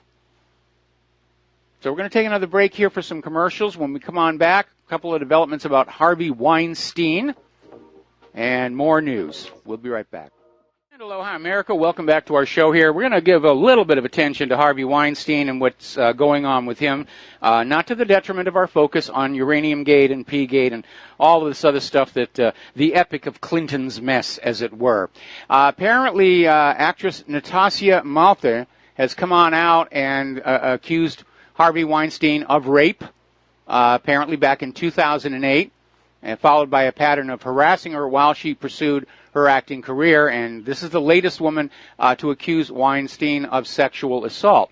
Now, apparently, Weinstein's company also has a publishing arm, Miramax Books, and apparently this author had written a book which was a thinly disguised telling of some of what Weinstein and his company were doing. They changed the names. You know, it was a dramatization, fictionalization, and apparently Weinstein decided that the best way to keep that book from really getting on out there was to be the publisher. So he basically approached the writer and said, I love it, I understand it's, it's like Citizen Kane, it's a thinly veiled story about William Randolph Hearst, and this is the same thing here, but we're going to publish it. And he acquired the rights and then set about undermining his own publishing company's property. They sold foreign rights in 9 countries. The manuscript was never released in England. And so that's how that stuff gets done when you have way too much money here. Now, apparently, Oscar-winning writer-director Paul Haggis taking his career in hand, has now come forward to suggest that Hollywood is still covering up credible and serious allegations of pedophilia.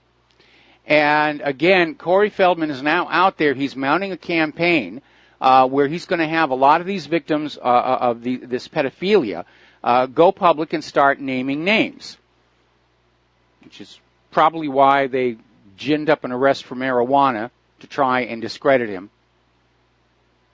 From the world of political correctness, apparently over at the American Museum of Natural History in New York City, somebody defaced the statue of Theodore Roosevelt.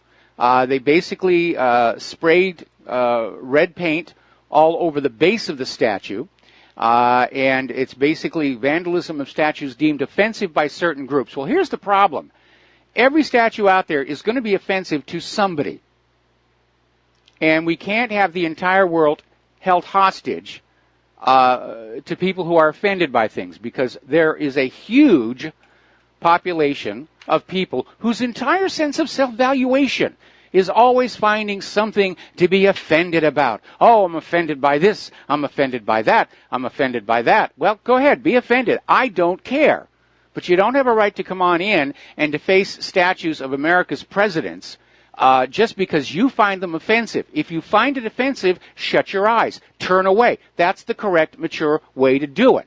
Not try and deface it so that nobody else can see it, because that has nothing to do with your being offended. It has everything to do with your deciding what you want other people to see or not see. We'll be back after station identification. Aloha, America. Welcome back to our show. Hour number 3. The phone lines are open, 800-313-9443. Now, as I mentioned earlier in the show, we were talking about computers and malware. Kaspersky has been given the blame, as it were, for the leaking of NSA's cyber weapons onto the dark web. And what really happened was that this NSA worker broke company rules and took copies of this software home with him, put it on his PC. Then he used a password cracker to install a bootleg copy of Windows Office. And at that point, his machine was compromised and open for hackers to come on in and look around, and they found the cyber weapons, and that was the vector by which it got on to the dark web. Now, the U.S. is out there saying it's all Kaspersky's, because Kaspersky was copying off this malware from the computer and sending it back to Russia, and they were stealing it. Well, if you really think about how antivirus systems work, that's what they're supposed to do. Kaspersky detected this was malware. It was computer malware. Didn't matter where it came from. It was computer malware. And all of these antivirus companies, when they encounter something that is malware that is not already in their database, they send a copy back home for analysis. In other words, the Kaspersky software was doing what it's supposed to do. But the reason that information got leaked out goes back to this NSA worker who just got sloppy. And considering the potential damage these weapons, these cyber weapons can cause, they should have been as under tight control as nuclear weapons or chemical weapons. Instead, NSA and CIA are just blithely walking around with flash drives full of these potentially very destructive pieces of software. Maybe that's one of the reasons why the government doesn't seem to want to deal with cybercrime and ransomware, because any detailed investigation is inevitably going to lead back to CIA and NSA's sloppy handling of the software. Another story here. Google, Facebook, and Comcast jointly lied to California lawmakers to scuttle the broadband privacy bill. Now, earlier this year, the GOP and the Trump administration rushed to kill consumer broadband privacy rules. And while the broadband industry made a big fuss when the rules were originally proposed, they were actually relatively modest, simply requiring that ISPs clearly disclose what they're selling, who they're selling it to, and provide working opt-out tools, which sounds very, very reasonable.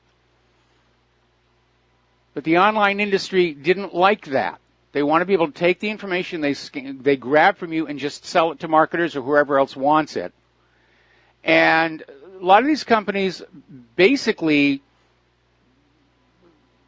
didn't want to do this, and these rules were imposed because the ISPs repeatedly showed they were incapable of self-regulation.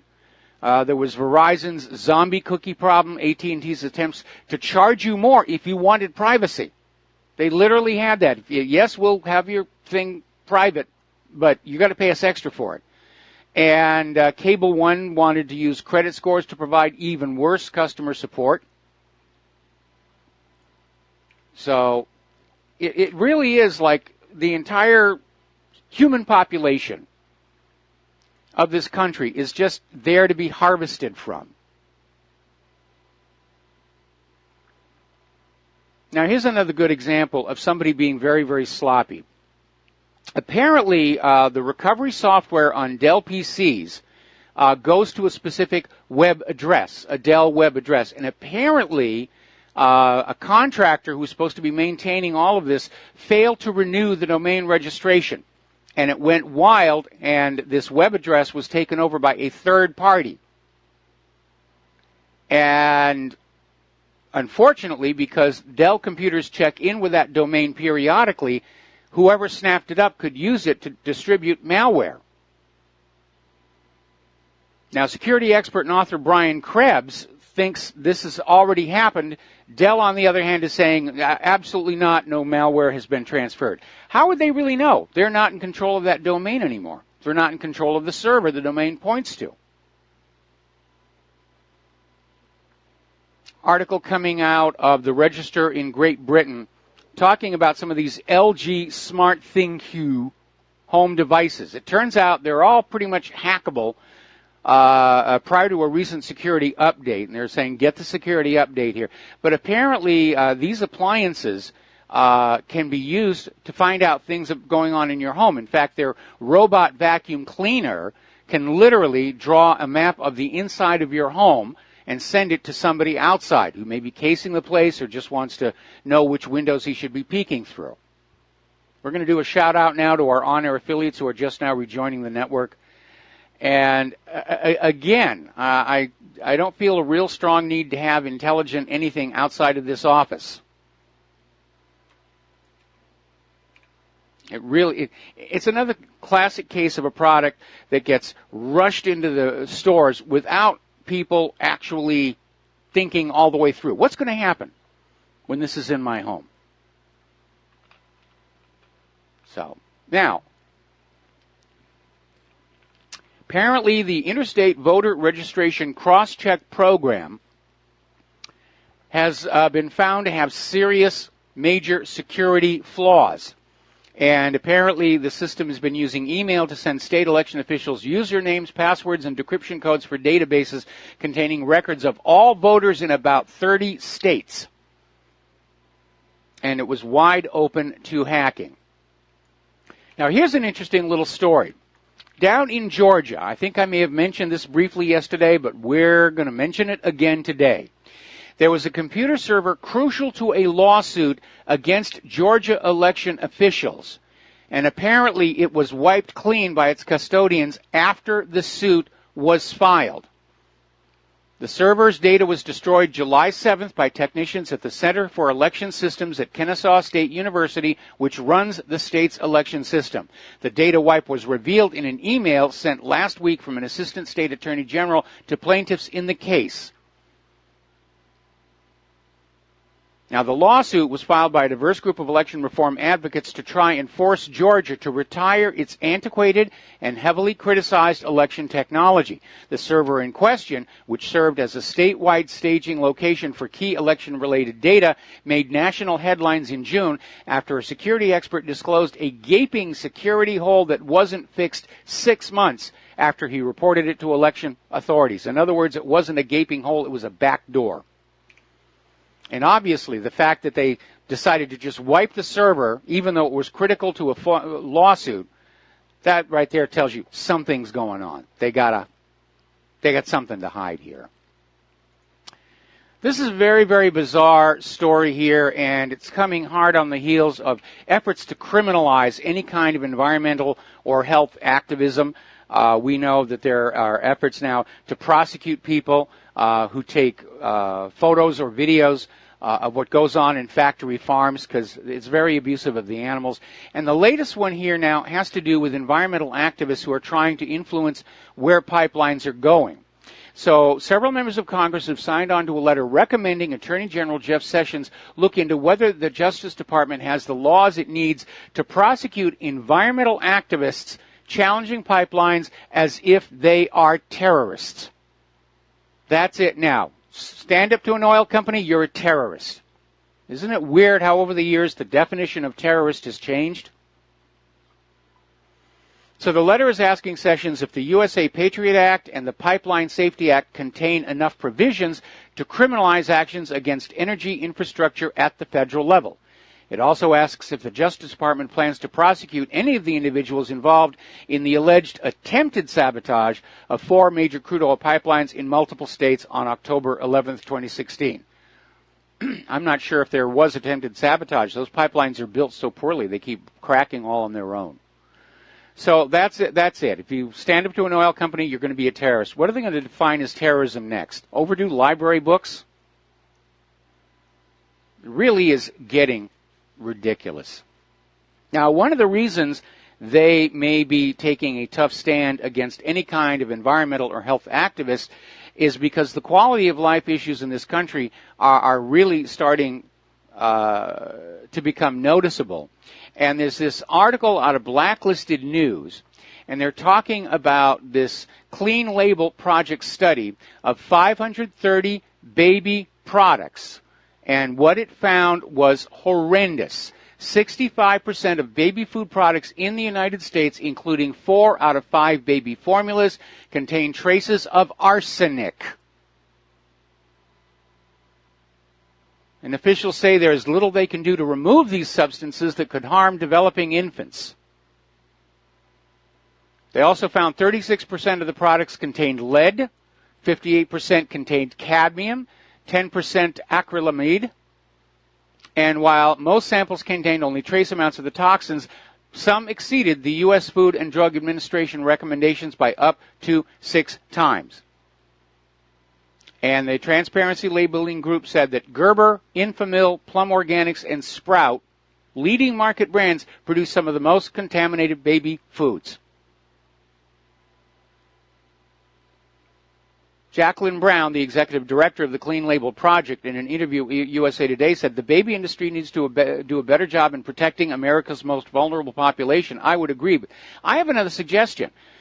Forget about baby formulas. I mean, it's one of the weirdest things that the advertising industry ever succeeded in doing was convincing women that the milk produced by their own body for their own baby was somehow inferior to this concoction that came out of a laboratory. It's not true. And if you want to have baby food for your baby, just take your food, put it in a blender, and puree it. That's all they do to make baby food. It's just very finely ground up, somewhat diluted versions of adult food. And you're not going to, it almost boggles the mind. How are these elements like lead and arsenic and cadmium getting into baby food? And then they turn around and say, well, we can't get it on out of there. Well, how about stopping it from getting in the first place? Where is it coming from? It is utterly ridiculous that it's there in the first place.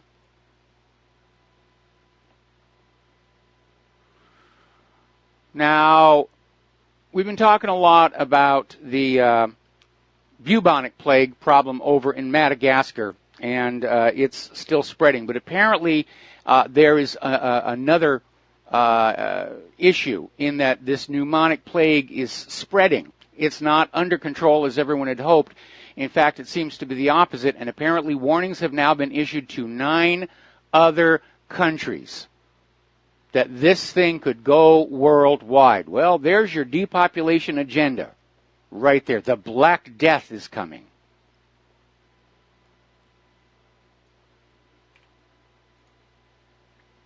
Now, here's an interesting little story. This is out of the Daily Mail.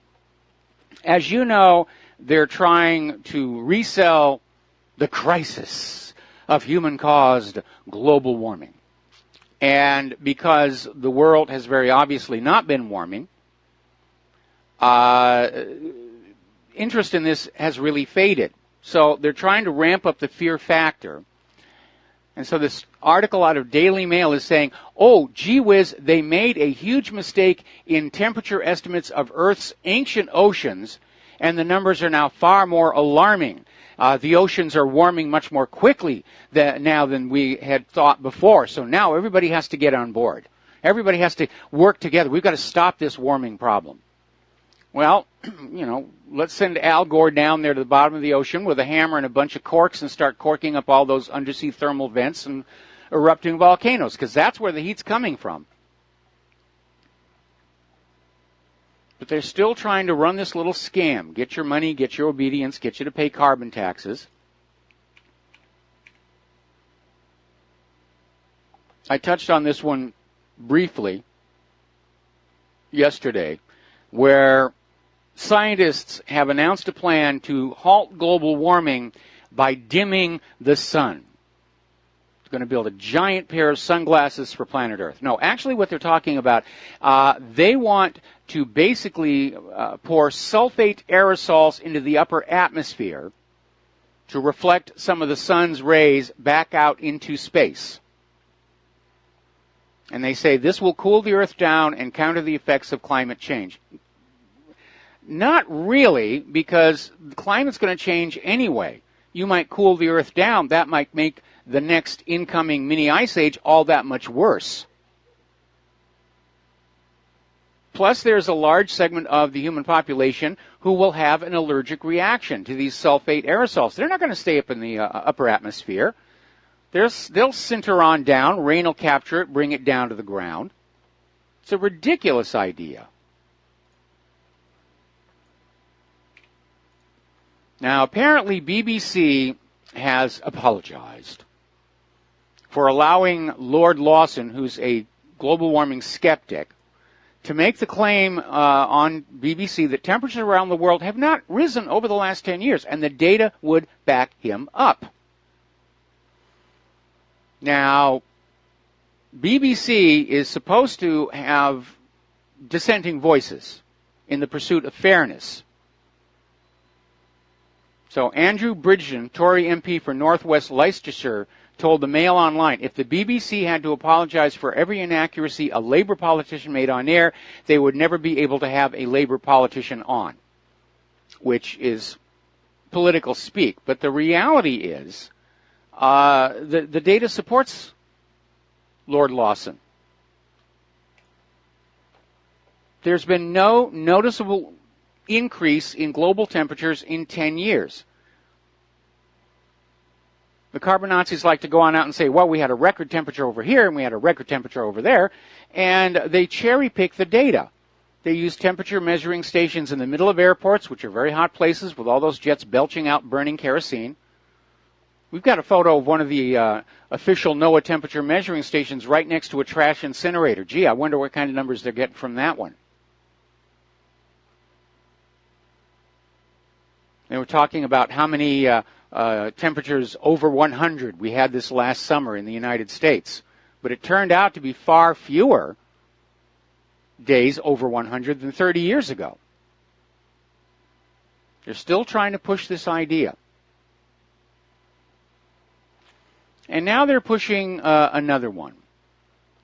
Apparently, there is a new study that links conspiracy theorists with a mental disorder. Oh, those people are crazy. And that's actually an old trick the Soviet Union used. Anyone who questioned the official narrative, anyone who dissented, they're mentally ill. Don't listen to them. These people are crazy. You don't need to pay attention to them. It was an old Soviet trick. And it's the kind of thing that they do when they've run out of ideas. They can't win the debate.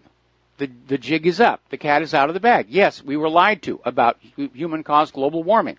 We were lied to about the safety of vaccines.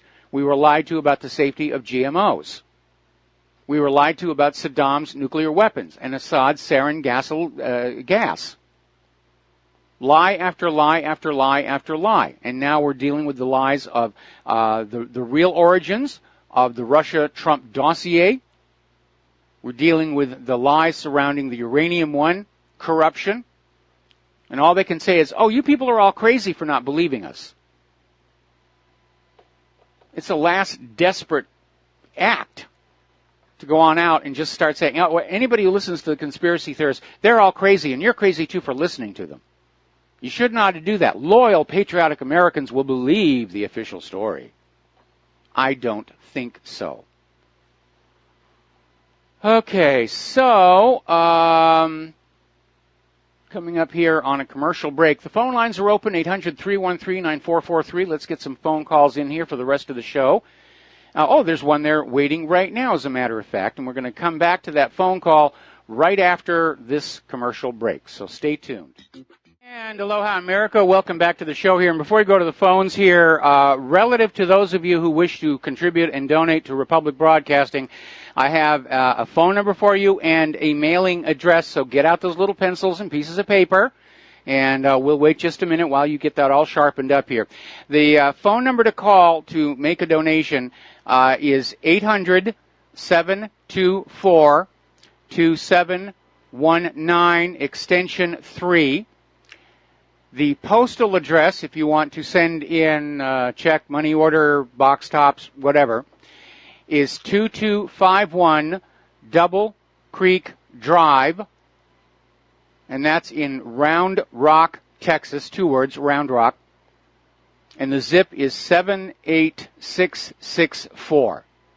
So that's how you get in touch with us. All right, we're going to go to the phones here. Frank in North Carolina, aloha. Welcome to the show. What's on your mind? Yeah, Mike, I got 2 items. The first being this imminent attack, according to Joel Skousen. He seems to really be beating the war drums for attack sooner rather than later, the sooner the better, against North Korea. And he says that he believes that Trump's got maybe a year at the most, and he needs to go ahead and get it done as soon as possible. He thinks Trump is the man that will do it. He doesn't think anybody else would have done it. He said something about these missile tests that are being conducted. He's miniaturized the warhead or something, but they haven't, as of yet, been able to survive re-entry into the atmosphere. But he thinks maybe in a year they will have overcome that problem or something. But it's just interesting to me because anybody that's followed Joel Skousen, I try and listen to an interview with him at least once a month, and just see what he's saying. And for years and years and years, he's been saying that North Korea is the trigger. That's the trigger of the New World Order, whatever you want to call it. That's what they're going to use as the excuse to trigger World War III. And I was wondering if you had any comment on that. And also, I was wondering if you'd seen this YouTube video, and I didn't even get a chance to watch it. It's pretty short, maybe 7 minutes, maybe. And I just happened to be walking by a computer, and I stooped over and looked it up real quick. And I don't know, I don't know if I buy into it or not, but it appears to be a guy who he's putting himself out there as a uniformed cop in what appears to be, a patrol car, police car. He appears to be in some police uniform. He's got a little light goatee beard, which I don't know. I don't know if that's allowed in most police departments with uniformed cops, police officers, PD.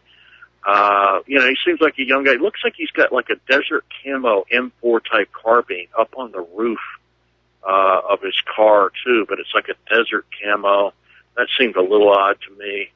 But anyway, he's talking about November 4th, Saturday, November 4th, and some of the stuff that he's hearing, that maybe they're going to try and start riots across the country, and they're going to be attacking police and firefighters, and and then there's this, there is supposedly some government drill I don't know if it's Department of Homeland Security, FEMA, or whatever, that basically, what they would do in the event of, the grid going down. Yes. I think nationwide.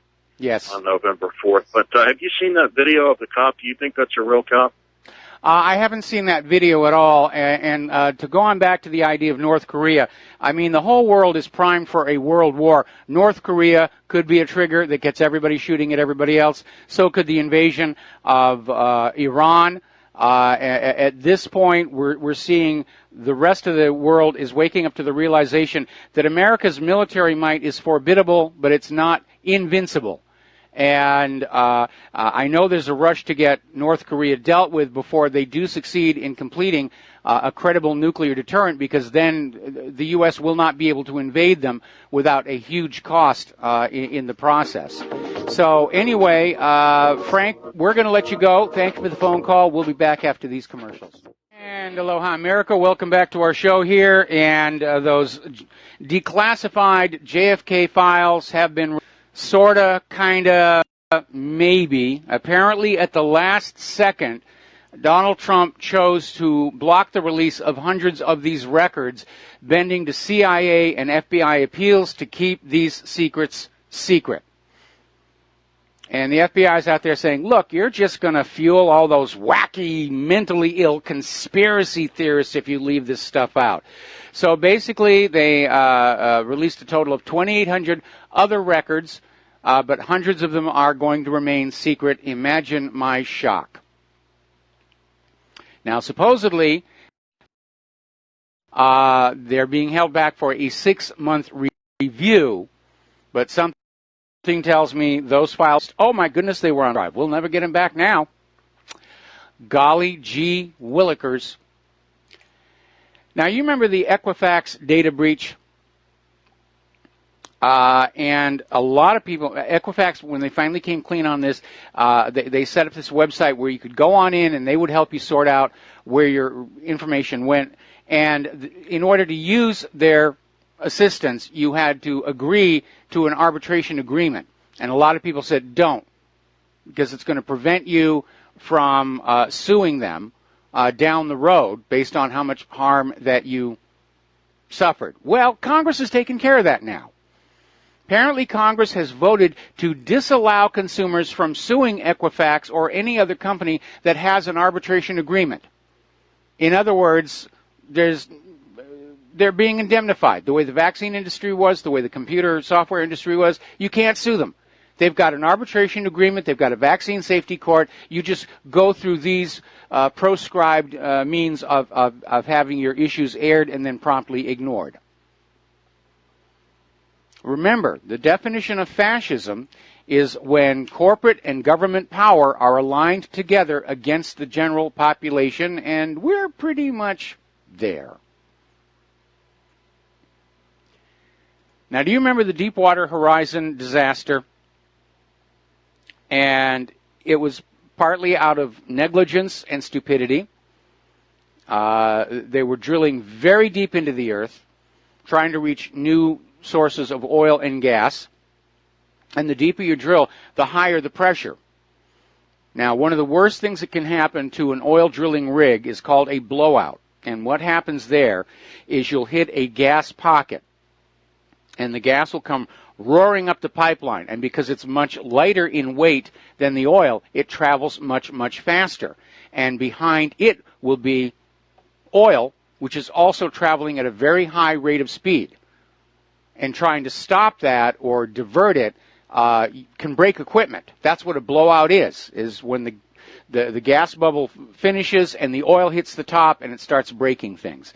Now, the way you prevent a blowout is with what's called a blowout preventer. Most of the oil exporting nations around the world require the use of automatic blowout preventers that literally listen to the pipe. And when they hear a gas bubble coming up, they shut off there on the bottom of the ocean.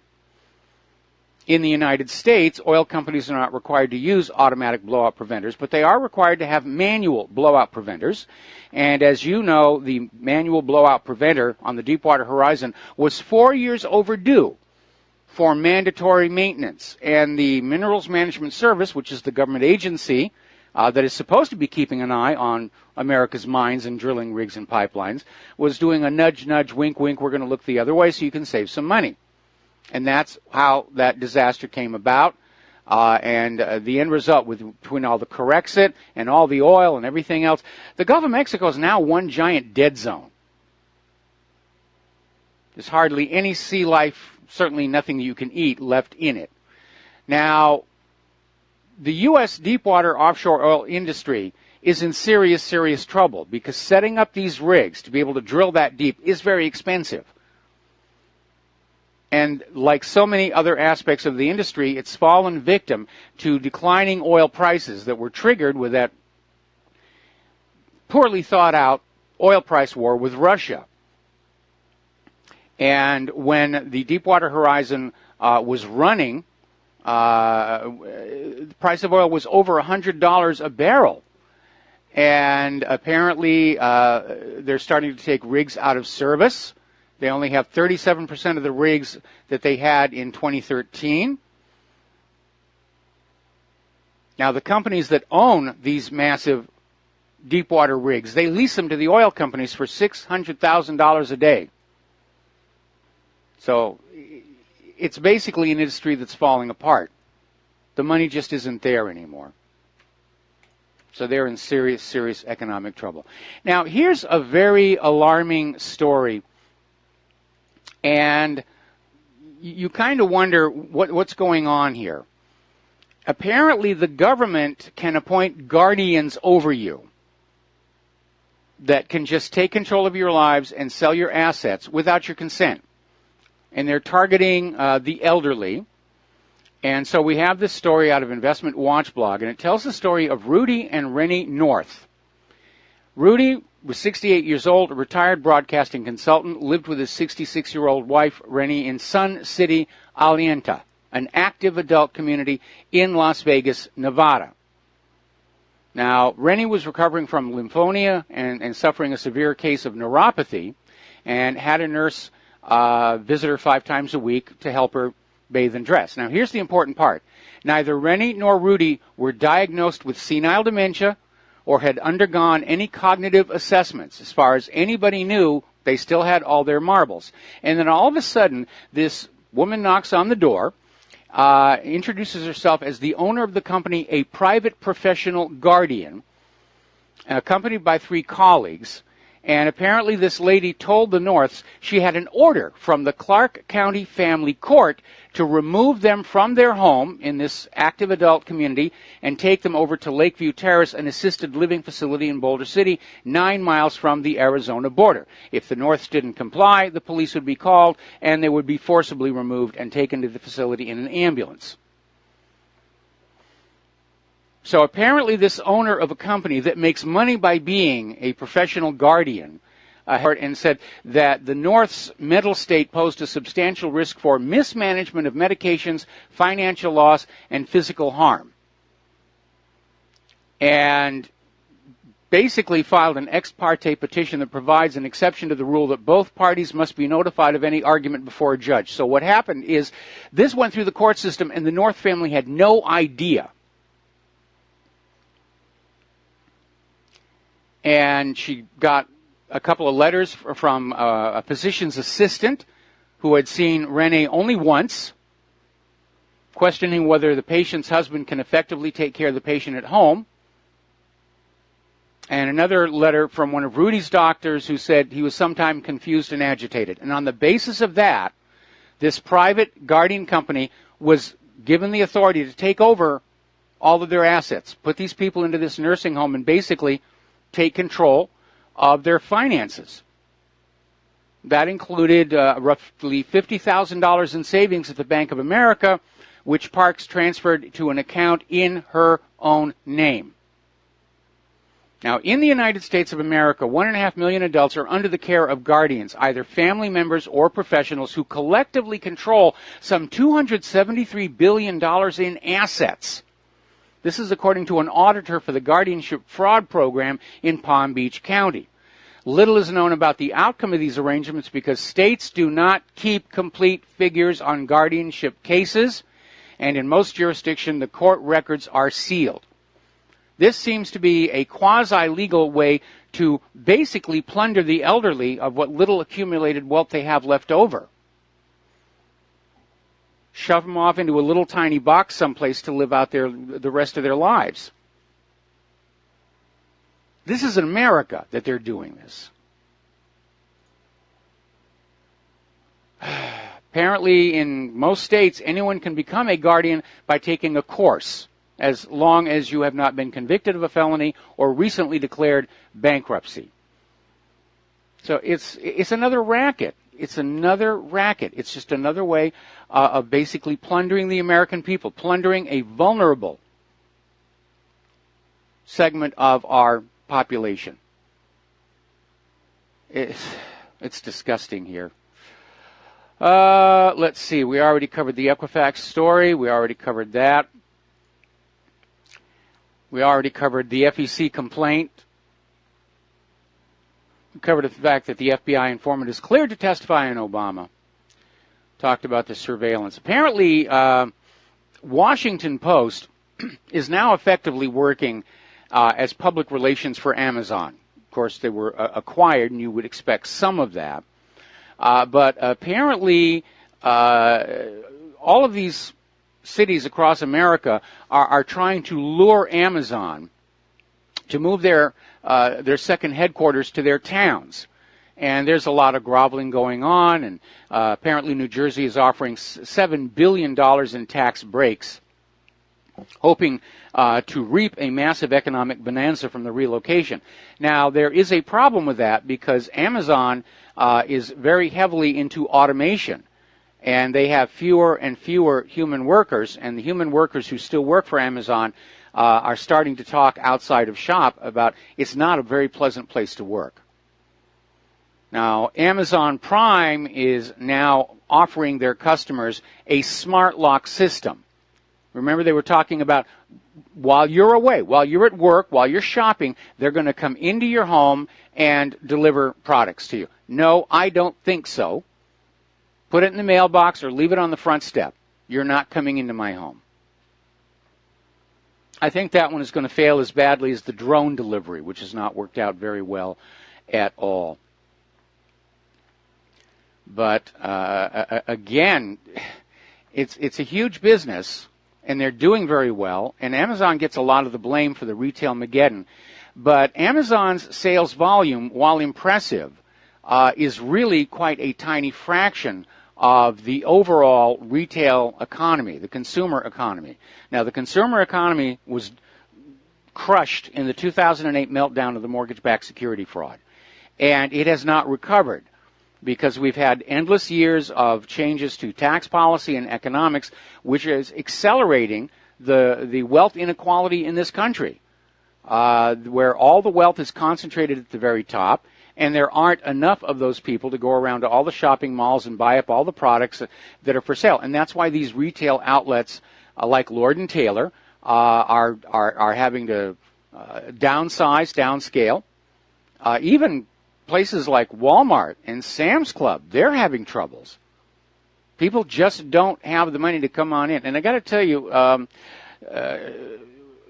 the Christmas stuff is already up all over. We're not even through Halloween, which is next week, and the Christmas stuff is all out there. Oh yes, you got to buy stuff. You know, you're not a real American unless you max out the plastic on more stuff for Christmas here. One thing I can't seem to find though is Christmas wrapping paper. I don't know. It seems like a serious oversight on my part.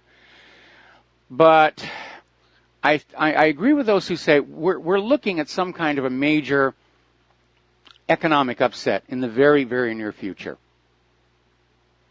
because it is all being held together with lies, fraud, and illusion. And corporate media is already talking about we can get the Dow to 30,000. Yeah, it's easy. All you got to do is have the Federal Reserve print up a few billion more imaginary dollars and dump it all over Wall Street. And yeah, you can get the Dow over 30,000. It'll be completely meaningless. Frankly, when they start treating the market indices like sports scores, you know you're in serious, serious trouble. Expecting to see some cheerleaders in skimpy gold lame outfits and pom-poms up there for the opening bell of the stock market, saying, go higher, go higher, go higher.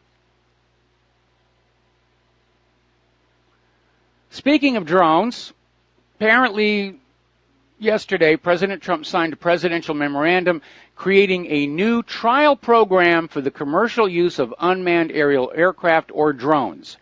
And the memo is titled Unmanned Aircraft Systems Integration Pilot Program allows certain communities to be exempt from current safety rules as they test drone operations. Now, that to me is a little scary because what they're saying is we're going to try out these drones and they may crash on you and cause injury to you or damage to your car or home, but the safety rules have to be let go while we work out all the little problems.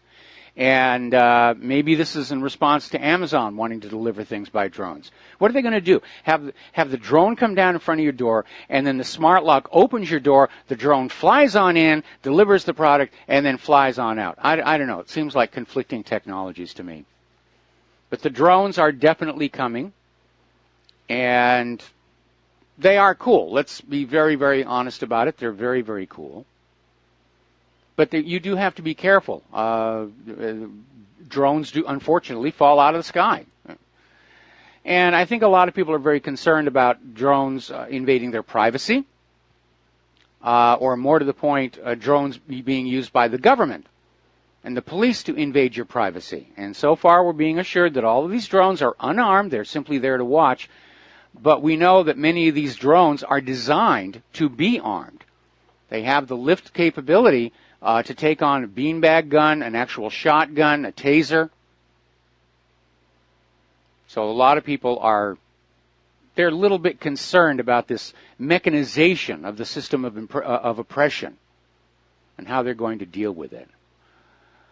Okay, story coming out of Investment Watch blog, world leaders rehearse for global pandemic that will come sooner than we expect, which sounds like that plague coming out of Madagascar. And again, one of the questions that has been asked over the years is why so many scientists were trying to recreate these deadly diseases from the past, like the 1918 Spanish flu. And we know that population reduction is definitely one of the globalists' agenda. It was official U.S. policy. The National Security Study member in 2000, authored by Henry Kissinger during the Nixon administration, said we got to kill all these people off in these third world countries. They get real uppity when we come in to steal their oil and gold and everything else. We just got to figure out a way to take them on out. I mean, if you look at how little bubonic plague there has been in the modern era, and then all of a sudden there's an explosion of it in Madagascar, and now they're warning 9 other countries, that sort of reminds me of the cholera outbreak in Yemen. It feels artificial. We'll be back with the last segment of our program today after these few words. Aloha America, welcome back to the show. Last segment of our program today here, and got a few stories to sort of take us out. This NFL thing it's being so overblown, but it's having an effect. People are turning off the games, and now we're hearing that the networks may cancel 10 Thursday night football games, put something else in that slot because people aren't tuning in. Now, whoever thought they were going to use these football players to make some kind of a statement about America, it has backfired horribly on them. We're getting word now that the House has passed a new budget. Still haven't seen it, but in theory, now they're moving on to tax reform, which I think, to judge by everything else that's come out of this Congress so far this year, it's going to be more about letting the rich keep more of their money and taking more away from the middle class, because that's been the pattern. Now then, here's an interesting story. This is over in RINF.com, and the headline reads, the Thatcher cabinet tried to cover up role in 2,400 deaths from AIDS, hepatitis C. And apparently the story is senior ministers in Margaret Thatcher's government tried to cover up the contaminated blood scandal that led to the deaths of over 2,400 people from AIDS and hepatitis C. And apparently the ministers were trying to reduce any financial aid to the victims who received the contaminated blood, just trying to hush it all up. Now, more than 4,000 British hemophiliacs were given blood contaminated with hepatitis C and HIV by the National Health Service during the 1970s and 1980s. The UK obtained the substance factor 8 from the U.S. due to a shortage in their own domestic blood supply. The factor 8 blood was manufactured from multiple donors, including sex workers, prisoners, and habitual drug users, and there was no screening. Now, here's where it gets interesting, because the Clintons were caught up in this. It's one of the things that is detailed in the Epic of Clinton's Mess. They had this blood program going in the Arkansas prisons where they were going on and collecting blood from these prisoners, and there was no screening being done for hepatitis C. And this blood got sent all over the world, and it made a lot of people very sick, and it killed a lot of people. But it makes money, and that's really all that matters in the United States of America. It's making money. That's what it's all about. And you people are just so picky. You want your medical products to actually be safe. Well, it's almost laughable. You must be a mentally ill conspiracy theorist to doubt what's going on. So, I mean, that is just nasty that there could actually be people who are perfectly okay, you know, infecting other people with hepatitis C and AIDS for a fast buck. But that's the reality of what these people are.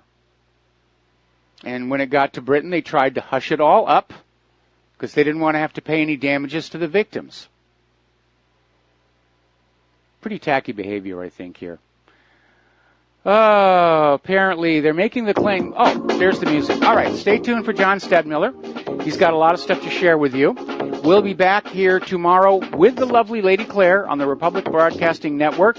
So until then, please share what you learn here with everybody that you know. We'll be back tomorrow. Aloha, America.